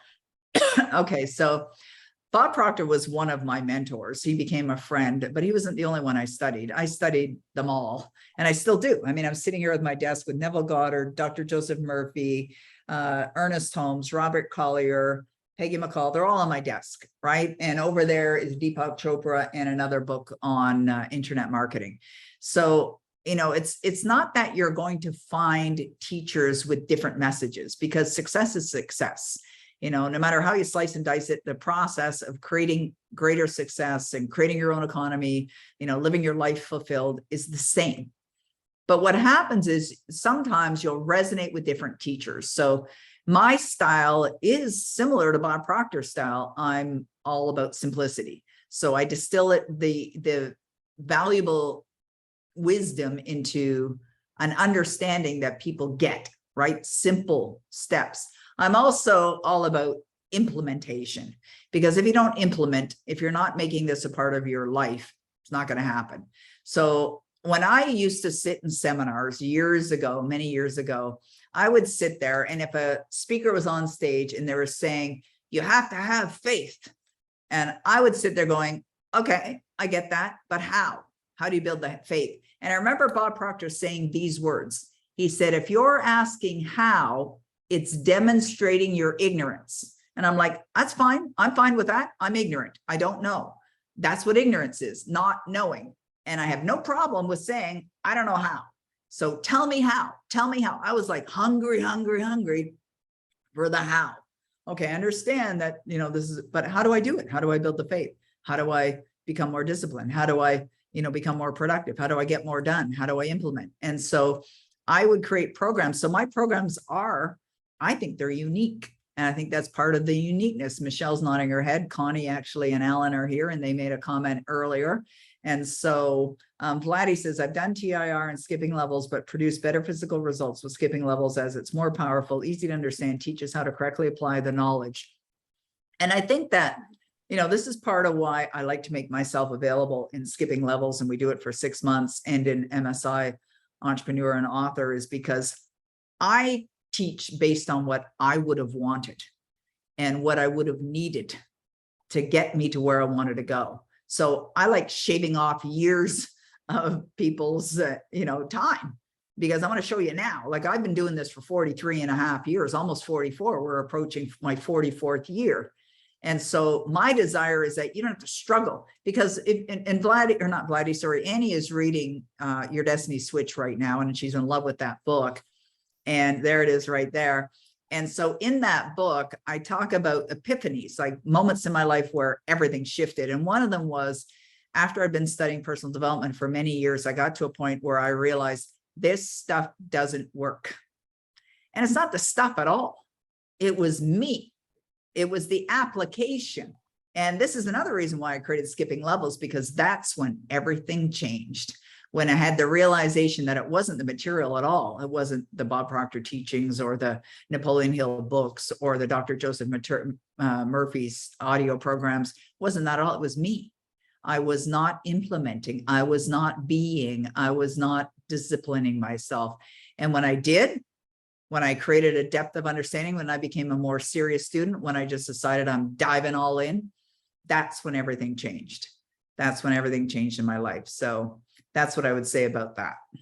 Thank you, Annie. Can I add that as well, just to that, for that person as well? For me, Peggy, and I love what you just said because it's so true, but it's also that, like you said earlier, act as if the person you want to become. Well, if you act as if the person you want to become, if you have big goals, well, that person is going to know and understand, has to understand that as I'm growing, I need to improve.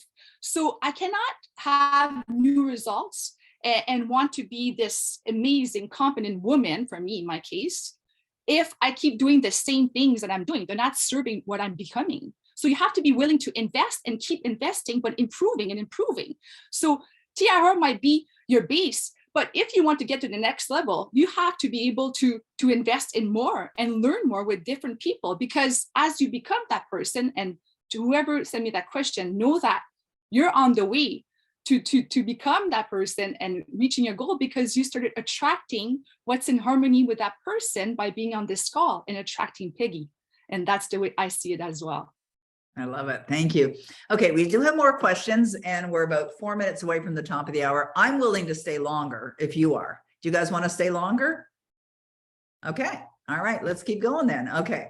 Oh my goodness, Roddy, we're getting so many questions coming in. I know Melly had a question. Joanna had a question, or did we do Melly's question? Okay, now I'm getting, let me go find Melly's question here. How must I stay focused if you've got a lot of goals you want to achieve? 1, modify our current home. 2, buying a property and building our dream home abroad. 3, urgent need of a new car. 4, I have my own business already, but want to grow it to a multi-million-dollar business. How must I stay focused if I have a lot of goals? Okay, you can have as many goals as you want. There's no limit.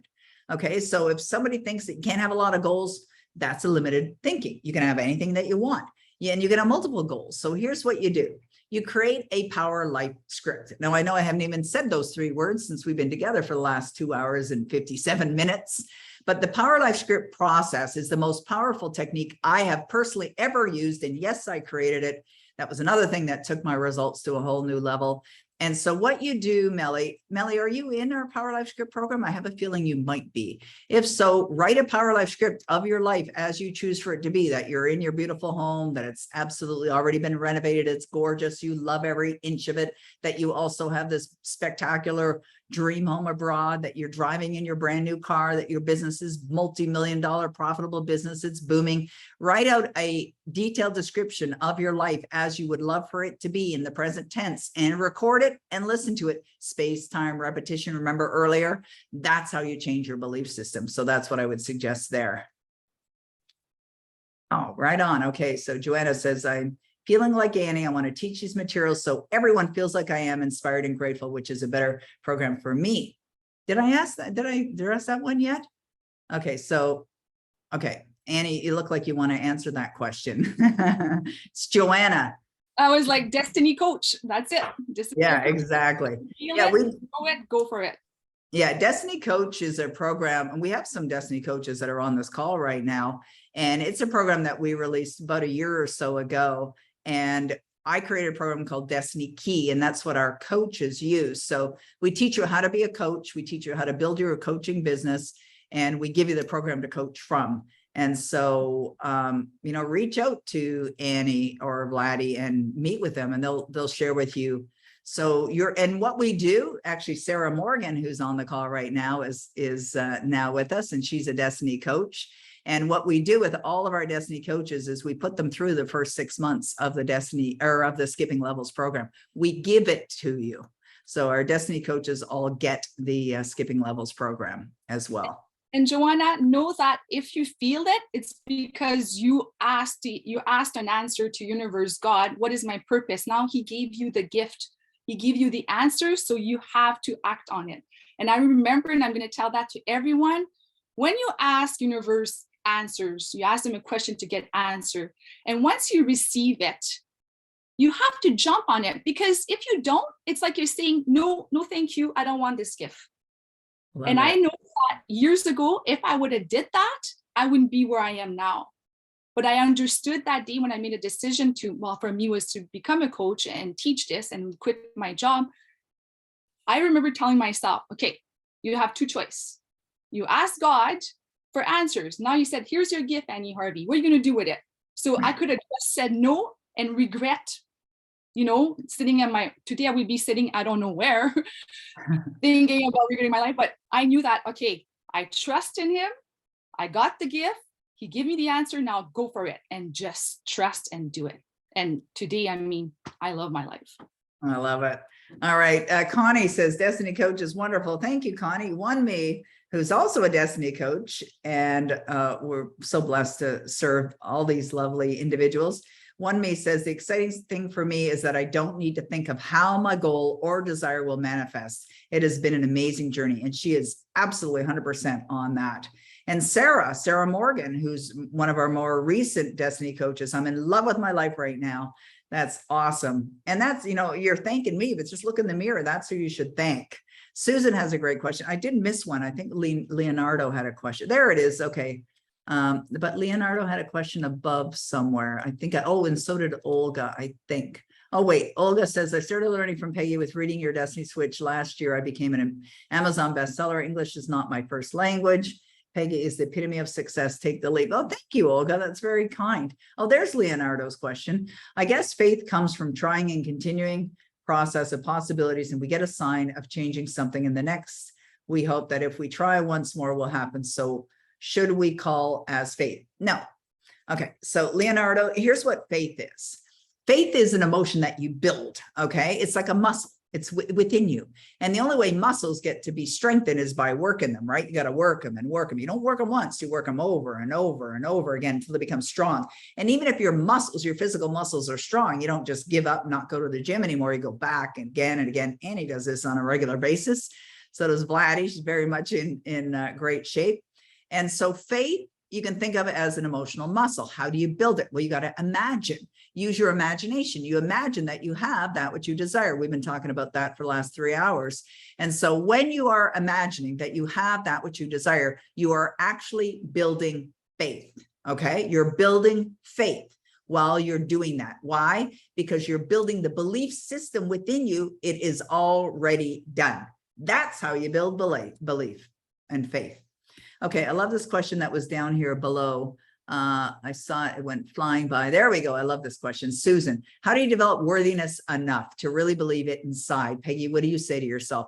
This is the Power Life script, Susan. And by the way, thank you. Melly said she does have a Power Life script.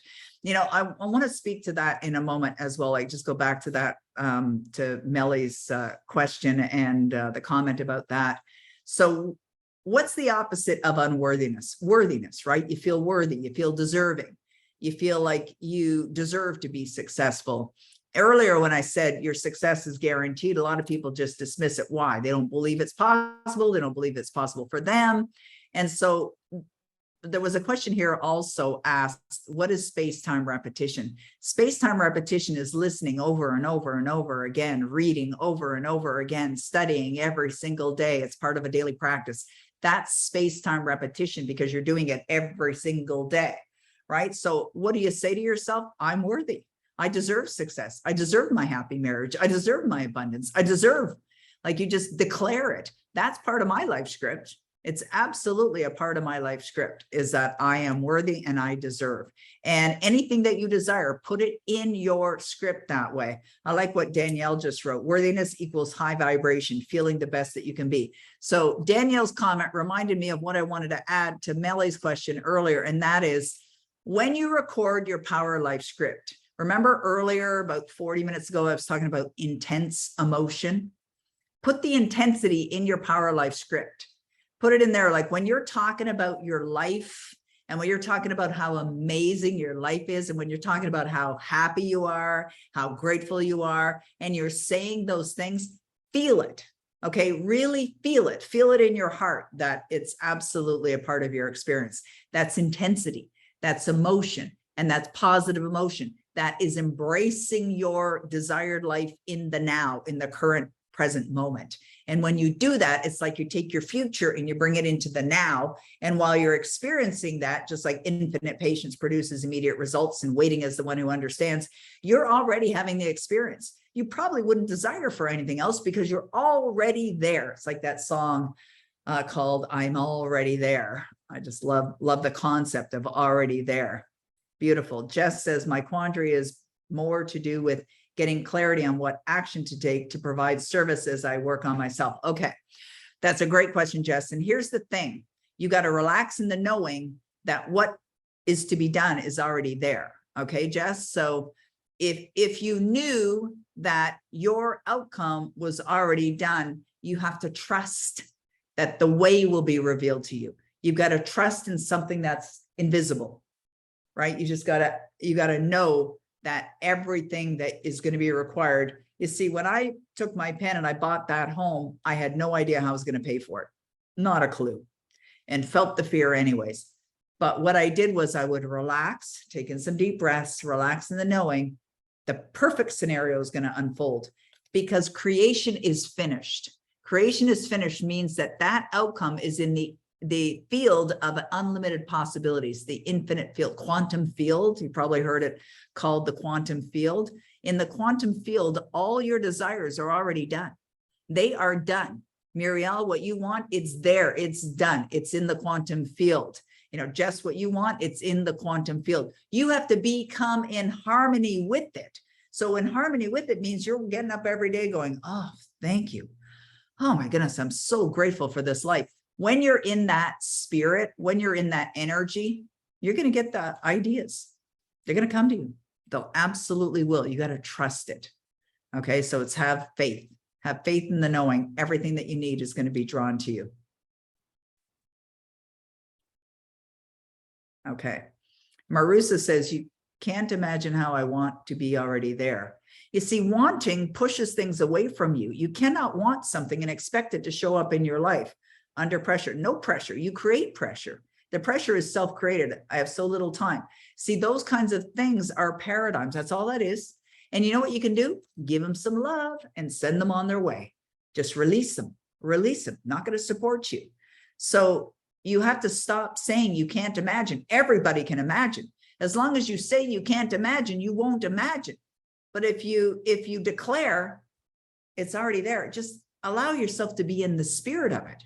Just let go of all that stuff. Let go that there's pressure. Let go that you don't have the time, right? It's already done.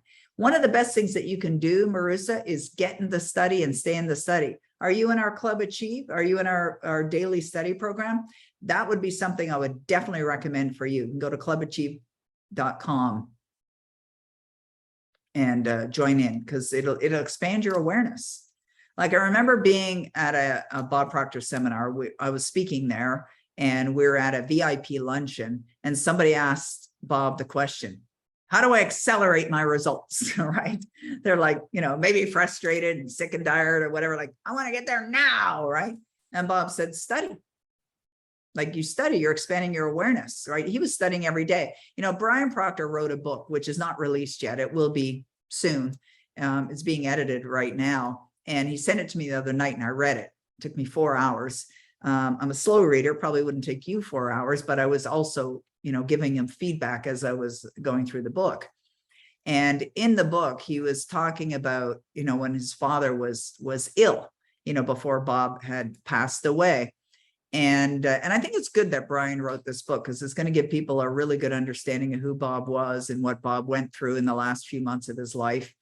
And Bob was saying that just a few more days before Bob passed away, he was actually in his office, and he had a book on a book holder in his office by Thomas Troward, and he was studying. And he studied every single day until the last few days before he passed on. And he used to say that. He used to say that on stage. He would say, I'm going to do this till the day I die. And I remember sometimes, Bob would be on stage, and I'm sure Annie can appreciate this too from being in the room with him many times. He'd be on stage so passionate, I was thinking he was going to have a heart attack, right? It's like, don't die today. Like, oh my goodness. I was like a little freaked out, because he would get like, it looked like he's going to explode or something. But he was so passionate about the materials, because as he gave in his advice to the question of how do I accelerate my results, he said, study. Like, study, you got to study every day. And even though Bob had been in this business for 60 years, and I've been studying for almost 44, I study every day, and I surround myself with books. Even when I finish my day in my office and I go out there, and Denny's back from his golf, game or whatever, and we'll sit in the backyard, and, he's catching up on the news because he likes that kind of thing. I don't. I'll study. And he does his thing, or he puts on a baseball game. He's totally into sports. He's a sportsaholic, and he wants to watch the Blue Jays game.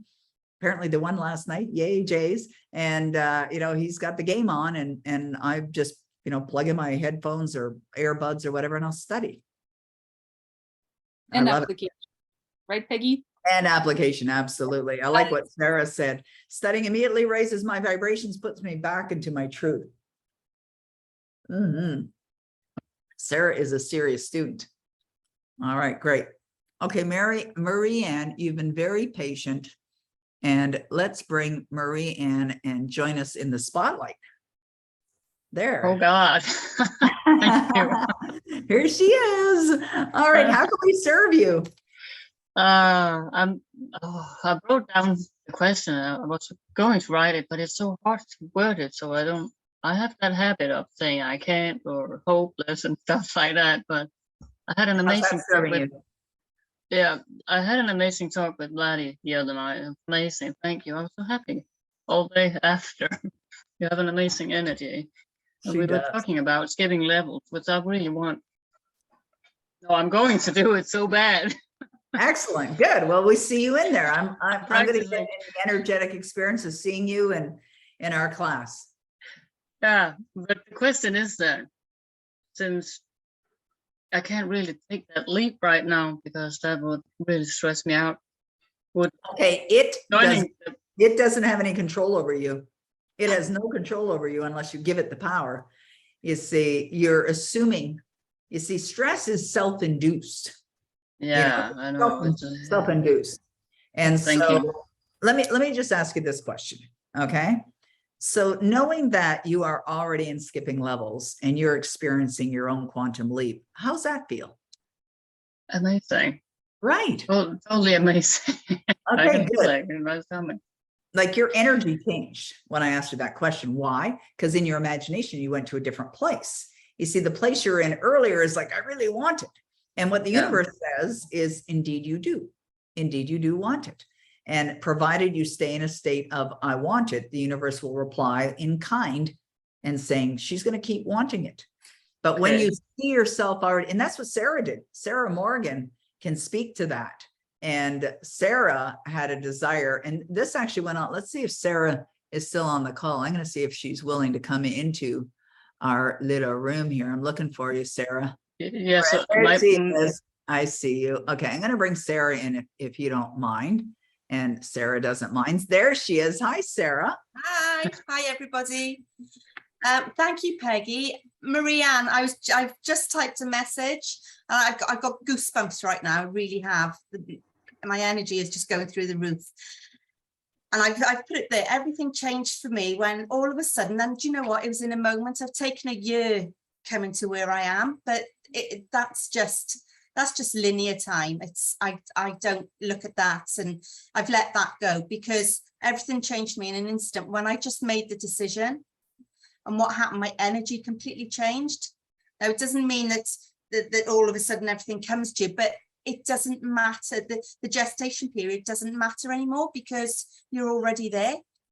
It's it's about that naturalness that Neville Goddard talks about, that when you stop thinking, when is it coming? How long is it? Because for me, I've come to realize that asking the question, how long is the gestation period, is just putting up resistance. Because if you're asking how long it's going to take, then you're not in the feeling of it. You're not in the spirit of it. And honestly, everything changed for me when I decided. I just made that decision. And for a long time, I was confused about, well, because, you know, Peggy used to say that she make a decision. And I used to think, but I have made a decision, but I realized now I hadn't, because I was still, one minute I'd be thinking, yes, I'm going to do it. The next minute I'd be, oh, should I? Everything changed when I suddenly decided and said, yes, I am. And it was as if I'd been nailed to the spot. There was no turning back. I stopped looking back. And there was like a weight lifted off my shoulder. I was there, I'd done it. And then, and we spoke about this the other day, because you know, somebody'd asked me the question of, well, you know, why aren't you where you want to be? And Peggy, you know, answered it beautifully for me, that, you know, she reminded me that I am, because all I have to do is feel it. Yeah. Is be in it, being. So my advice to you, Marianne, would be, because I've been exactly where you are. I've been exactly where you are. Say, I want this, bet. Yeah, it's just, I'm really in a predicament financially. So it's really. Honestly, I feel you, I really do. And all I can say is let it go. Just take the money out of the equation, because for me, I've let money control me up until this point and made decisions based on my financial situation. If you completely take that out of the equation and say, so for example, I ask myself, if I were all of a sudden, if I were became a multi-billion trillionaire in the next second, would I still want to do this? Would I still do this? And yes, I absolutely would. Mm-hmm. And that for me tells me it's not about the money. And it's helped to take the money out of the equation. So I've stopped making decisions based on my financial situation. So just literally see yourself there. You're in skipping levels. I see you there. I see you spotlighted. I see you highlighted. Gladys gave me a good one. Like, she sent me the link so I can click on it every day and see myself pay for it. See yourself there. Put the dates in your diary of when the calls are. Schedule those calls in. It's already done.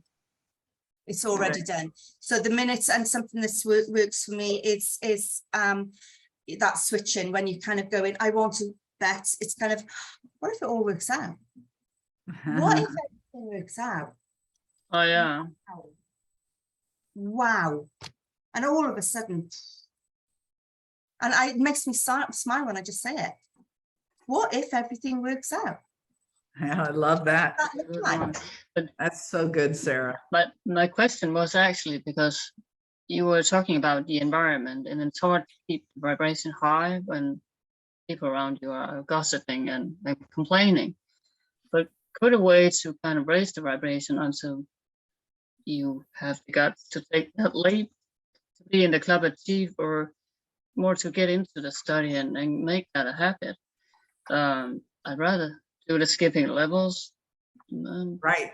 Yeah, absolutely. So just, you know, see yourself there. You know, I love what Sarah's saying, because like her energy has totally changed. And I've known her now for a while, and I knew she wanted to be a destiny coach. And so when she declared that to us as a team, and she started talking with Laddie a while ago, we all saw her on board. We saw Sarah as part of, and we consider her part of our family, you know, part of our team. And Christine Lee is also here, and she's a destiny coach and doing exceptionally well. I love serving her.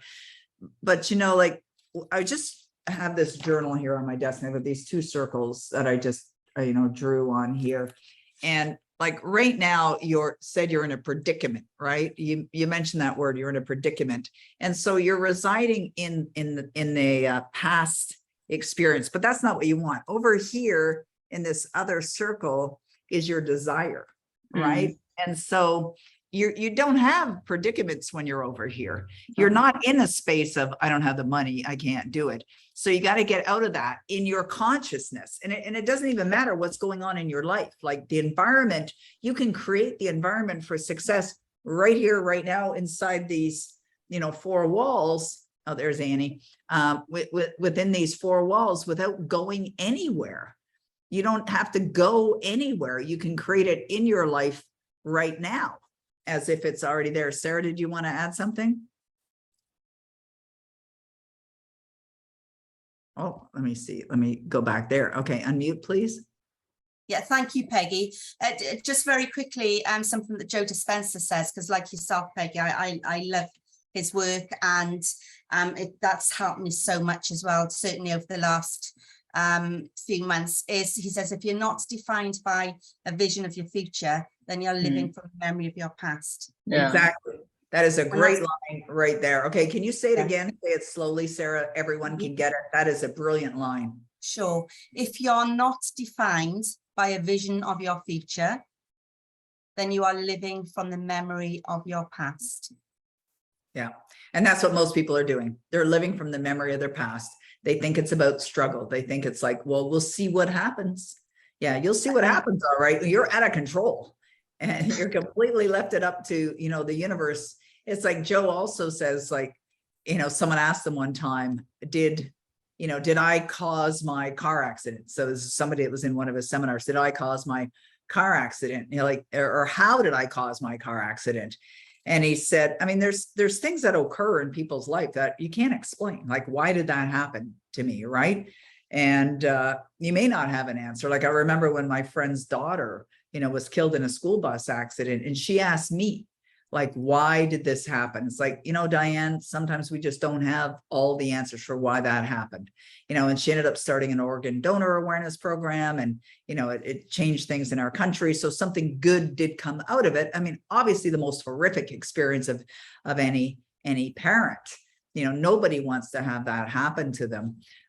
But, Joe said to this woman that if you're not making decisions about how you want to live your life, then, there's things that will just happen, right? That are going to happen. It's like Marissa was talking about, she's going to be out of her home in a few days. Well, decide what you would love that to be. Where do you want to live? How do you want to be living? Making a decision. Yes, you're believing in the invisible. You're believing in something that's not there. But when you have the faith, everything's going to happen. It's like Connie also wrote in here, every night as you go to sleep, make the request and ask your subconscious mind to answer with an expectation. Thank you, Connie, for doing that. With an expectation that you will get an answer. But what you can also do is, prior to going to sleep, and I'm glad Connie wrote that because it reminded me, is you can also just say, now that I'm living my dream life, or now that I'm in skipping levels, how do I feel? And then drift off into sleep with that feeling in your heart, and knowing that it's already done. That's how you can manifest, because your subconscious works 24 hours a day, 7 days a week. It doesn't shut down. And even when you go to sleep, it's still working. And what people don't understand is those pre-sleep moments, the moments just before you drift off into unconsciousness, is when you are most impressionable. And so that's when you want to give it your energy. So what you can do, Marie Ann, is, starting tonight, when you go to bed, oh, I'm so grateful I'm in skipping levels. Like, now that I'm in skipping levels, how do I feel? And do that consistently every night. And you know what? The way is going to be revealed to you. Absolutely will. I like what Sarah. Thank you. What did you write, Sarah? When we ask why, well, this is something that I've learned, that asking why did that happen? Why did that happen for me? I've realized that's about control. We're trying to control our circumstances. Don't ask why, just think, what's the lesson from it? Totally. I had an incident What's yesterday. the value? Yeah. And I won't go into detail, but I had a sort of an interaction with somebody who's I perceived it being very unpleasant. I didn't react, but inside I was, that's rude. But I came away and thought, well, instead the old me would have said, well, why did that happen? How did I attract that? Oh my gosh, what, you know, my vibrations are all wrong. I would have berated myself. But instead I just thought, okay, that's interesting. What is the lesson? What is the lesson? And all of a sudden just ping, it came to me and I wrote it down. I just thought, okay. So it's, yeah, it's about almost taking away the emotion from it, just going, well, there's a lesson there for me.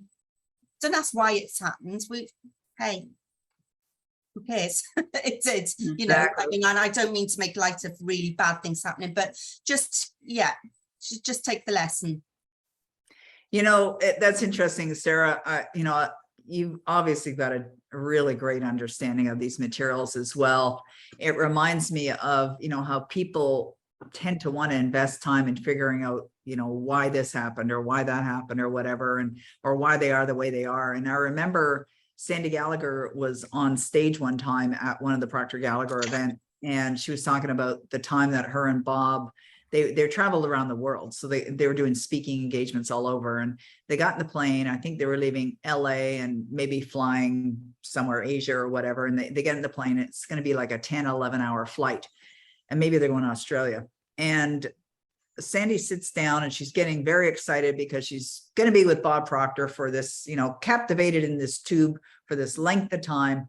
And she says, I'm so excited that we're going to invest this time together, and I'm going to be able to figure out what my paradigms are that hold me back. And Bob said to her in his very loving way, which sounded like disgust because I've seen it myself, what do you want to do that for? You know, so that's the way it was. He was no nonsense kind of guy, right? What do you want to do that for? And she said, well, isn't it valuable for me to know what's holding me back? And he goes, no, why would you give energy to that? And so I was talking to Brian about it the other day because he wrote something about that in the book. And I said, your father would never suggest to someone to invest time in trying to figure out why this happened to me. Just let it go, man. Like, let it go. And you just got to focus on what would I want, and what do I want now, and what do I need to believe, and what's that going to feel like? And that was his teachings. And so, Sarah, what you said there is very much in alignment with what, you know, Bob would say. It's about wrapping the right place. Let go and forgive. Let go and forgive, but forgive you. I could feel the energy coming through right now from you, and it's like, give yourself a hug and just allow yourself to receive and see what you don't see. You just have to allow and be worthy of you. Just be worthy of you. I'm telling you, like, I do kiss myself like Bob too. And but if you don't have, if you're not there, you're still vibrating. It's about, you submerge yourself in this negative energy and you don't feel worthy, even though sometimes we think, oh no, I am worthy. No, those are words. Until you could feel it. Yeah. You won't be able to vibrate on the same frequency of what you're going, the good that you want to attract. It's about feeling good, seeing the good, but you have to just sometimes, even though right now you don't feel it, you have to convince yourself and repeat it, and then it just becomes a new way of being. Yeah, absolutely. You have to start feeling worthy of you, and I see it in your eyes. You're not. That's the first step for you. Hug yourself. I love me. We love you. Say one more thing. Sorry, please. Peggy. And also like what Annie just said, it's the feeling. So if trying to find that good feeling at the moment, based around, you know, the skipping levels and you wanting to do it, if that's causing you actually to be on a lower vibration, just think of a time when something's made you really happy. It doesn't matter what it is. Just re-engage with that feeling of joy, happiness, excitement, achievement. You know, go back to a time in your life when that's happened and just connect with the feeling. I like it. And it's because it's the feeling. And what I've found, that just being connected with those really positive feelings, unexpected things happen. And that's about the letting go as well. And just looking forward to the surprises and kind of, yeah, and just be open to what comes. So just connect with the feeling of joy. You are amazing, Sarah. Oh my goodness, I just love you so much. You're so incredible. You know, one of the things though I just want to add there is Sarah gave you brilliant advice. I love what she said. I think that was great. And what you're really doing is you're shifting what your attention's on, right? That's really what you're doing. It's a brilliant suggestion. She did say this, though. She says, it's causing you to feel. This is what I want everyone to understand. Nothing causes you to feel anything. You give it permission to, you're in control of how you feel. So it didn't cause you to feel anything. But I mean, nonetheless, I understand what Sarah was saying, and her suggestion was absolutely brilliant. I love it. And you know what I'm really loving about having not only Marie-Anne come into our spotlight with us today, so thank you for doing that and being willing to do that, but having Sarah jump in.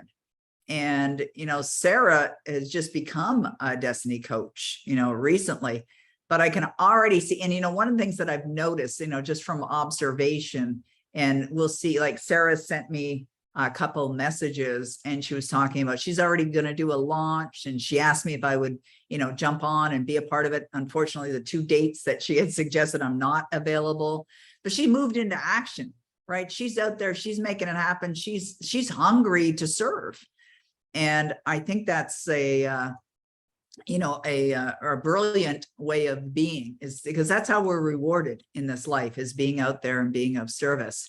But there are a lot of other people who have the desire, but they're sitting on the sideline and they're not, doing anything about it. And even though it may be new and it may be something that there's partial discomfort with, get out there and do it anyway. Like, I'm sure when Vladdy first, joined our team and she started having conversations with others, she probably felt a sense of, maybe a little bit of insecurity or whatever, but by doing it over and over again, it became very natural for her. I felt that. I used to be getting ready to go on stage and they're putting a microphone on me and I'm looking for the nearest exit or a garbage can where I can vomit. I mean, I was just like freaking out. And which a lot of people have fear of public speaking. And the thing, and I asked Gay Hendricks' wife one time, I said, Katie, how did you get to be such a great speaker? And she said, I just do it a lot. And, you can do it a lot and still not get rid of the fear, but you can do it a lot and improve upon it every time. So like, I chose to invest. I hired mentor after mentor after mentor to help me with public speaking, with becoming a great speaker, with getting on stage. I joined Toastmasters back in the 90s and, went through the whole levels of Toastmasters. And one thing that it did was it'll get rid of your ums and your ahs, because somebody in the room's counting them, right? I know we were watching something the other day and there was a Denny had, I don't know, something on, it was news channel. And there was a speaker there. Yeah, we'll hear Roddy speak, Matty. And there was a speaker on stage or on TV and they were umming and ahhing. And I was like, oh my goodness. I said to my husband, I'm surprised they have that job of being a reporter with all those ums and those ahs, because it's something that becomes annoying. People don't want to hear. Okay, so Matty wants to hear Roddy speak. So thank you, Marie-Anne. I really appreciate you. Thanks. We'll see you in Skipping Levels. We look forward to it. Sarah, you're amazing. Thank you very much for jumping in. I really appreciate you doing that. It's very kind of you. Okay, so Roddy. Well, thank you for everybody that's stayed on so far. It's been an absolutely brilliant, afternoon/evening for me. Phenomenal. Right. Lesson from yourself there, Peggy, and Vladdy, and Annie, and indeed Sarah as well, our newest Destiny coach. What a brilliant lesson there. Not only saying the words, but also implementing it, just as you're saying there. I think overall, for what I've kind of learned, and I could talk forever and ever and ever on this subject, but I just want everybody to know that it doesn't have to be complicated. I think so often we try, we ask all these questions and they're great because we need to ask the questions in order to get the awareness, right? But sometimes we can almost analyze it and go through it in our mind. Why is this not happening? Or why is this not occurring for me? Or, all the rest of it. Just let it flow, let it be easy. Choose for it to be easy. Don't, complicate things. Like it's just these paradigms, those old habitual way of thinking that does it for us. Like it grounds us back to the old version of ourselves. Just choose for it to be easy, choose for it to be enjoyable. As Earl Nightingale said, success is the progressive realization of a worthy ideal. So really think about what it is you would love. As Peggy always says, that brilliant question, what would you love? What would you really, really love? Think about it, spend this weekend really putting some valuable time in that. What would I love? What would I love to accomplish? What would my life be like if I were already that person? You know, where would I live? What sort of income would I love to have? What sort of business would I have? Where would I be traveling? All these things, and put it in a Power Life script. Listen to it over and over and over and over again, because it is that repetition that is going to change your results. It's going to reprogram your subconscious mind. It's, as Peggy said, how difficult does it have to be? Just push play on your, once you've written it, listen to it over and over and over again, get emotionally involved in it, record it, write it in the way that she suggests, and you will start to see results. I can tell you that right now. I was in a job over a year ago that I did not like. It was not something that was enjoyable. It was not fulfilling. In that 9-to-5 rat race, being around people that I didn't particularly enjoy. What was I doing back then? What was my habitual way of thinking every Sunday? Oh my God, I'm going to have to be involved with these people I don't want to be. I'm going to be, you know, doing all these tasks in my job that I hate. That was what I was focused upon. But until I got that Power Life script, I recorded it, I written it in the way that Peggy suggests, I played it over and over again, things started to change for me. Lo and behold, Peggy puts a post up on Facebook. She has it up for about 2 minutes, pulls it down. I happened to see it. I was actually working there as well. I had help with my employer, saw it on Facebook on a Monday morning, happened to see it. I contacted Vladdy, whom I knew. The next minute that afternoon, I'm on a call with Peggy. A little while later, I'm doing work for Peggy. We build a great relationship, and I'm out the 9-to-5 job. That didn't happen by accident. It happened by design, because I chose that was what I wanted in my life. So please believe me, and Annie and Peggy and Vladdy, even Sarah now as well, living examples. It can happen for you if you choose for it to happen. We said we've got 134 days of the year left. Choose for it to be a phenomenal end to your year. Just make that decision now. It's really that simple. That's so good, Roddy. Oh my goodness. Wow. Yay. I love it. Thank you so much for sharing. Obviously, Roddy's very passionate about these materials too, as Vladdy and Annie and everyone else that's here. Thank you for all the kind words on the right-hand side. I really appreciate you guys. Greece, we got an invitation to go to Greece and run an event. I like that idea. Seeds been planted, baby. That would be fun. All right, that's great. I'm so glad you guys have received such value here. I mean, that was absolutely our intention. I was smiling as Roddy was talking because I'm thinking about all the accents. Vladdy with her accent, and Annie with her French Canadian accent, Roddy with his Scottish accent, me with my Canadian accent, if that is even an accent. Doesn't sound like one to me.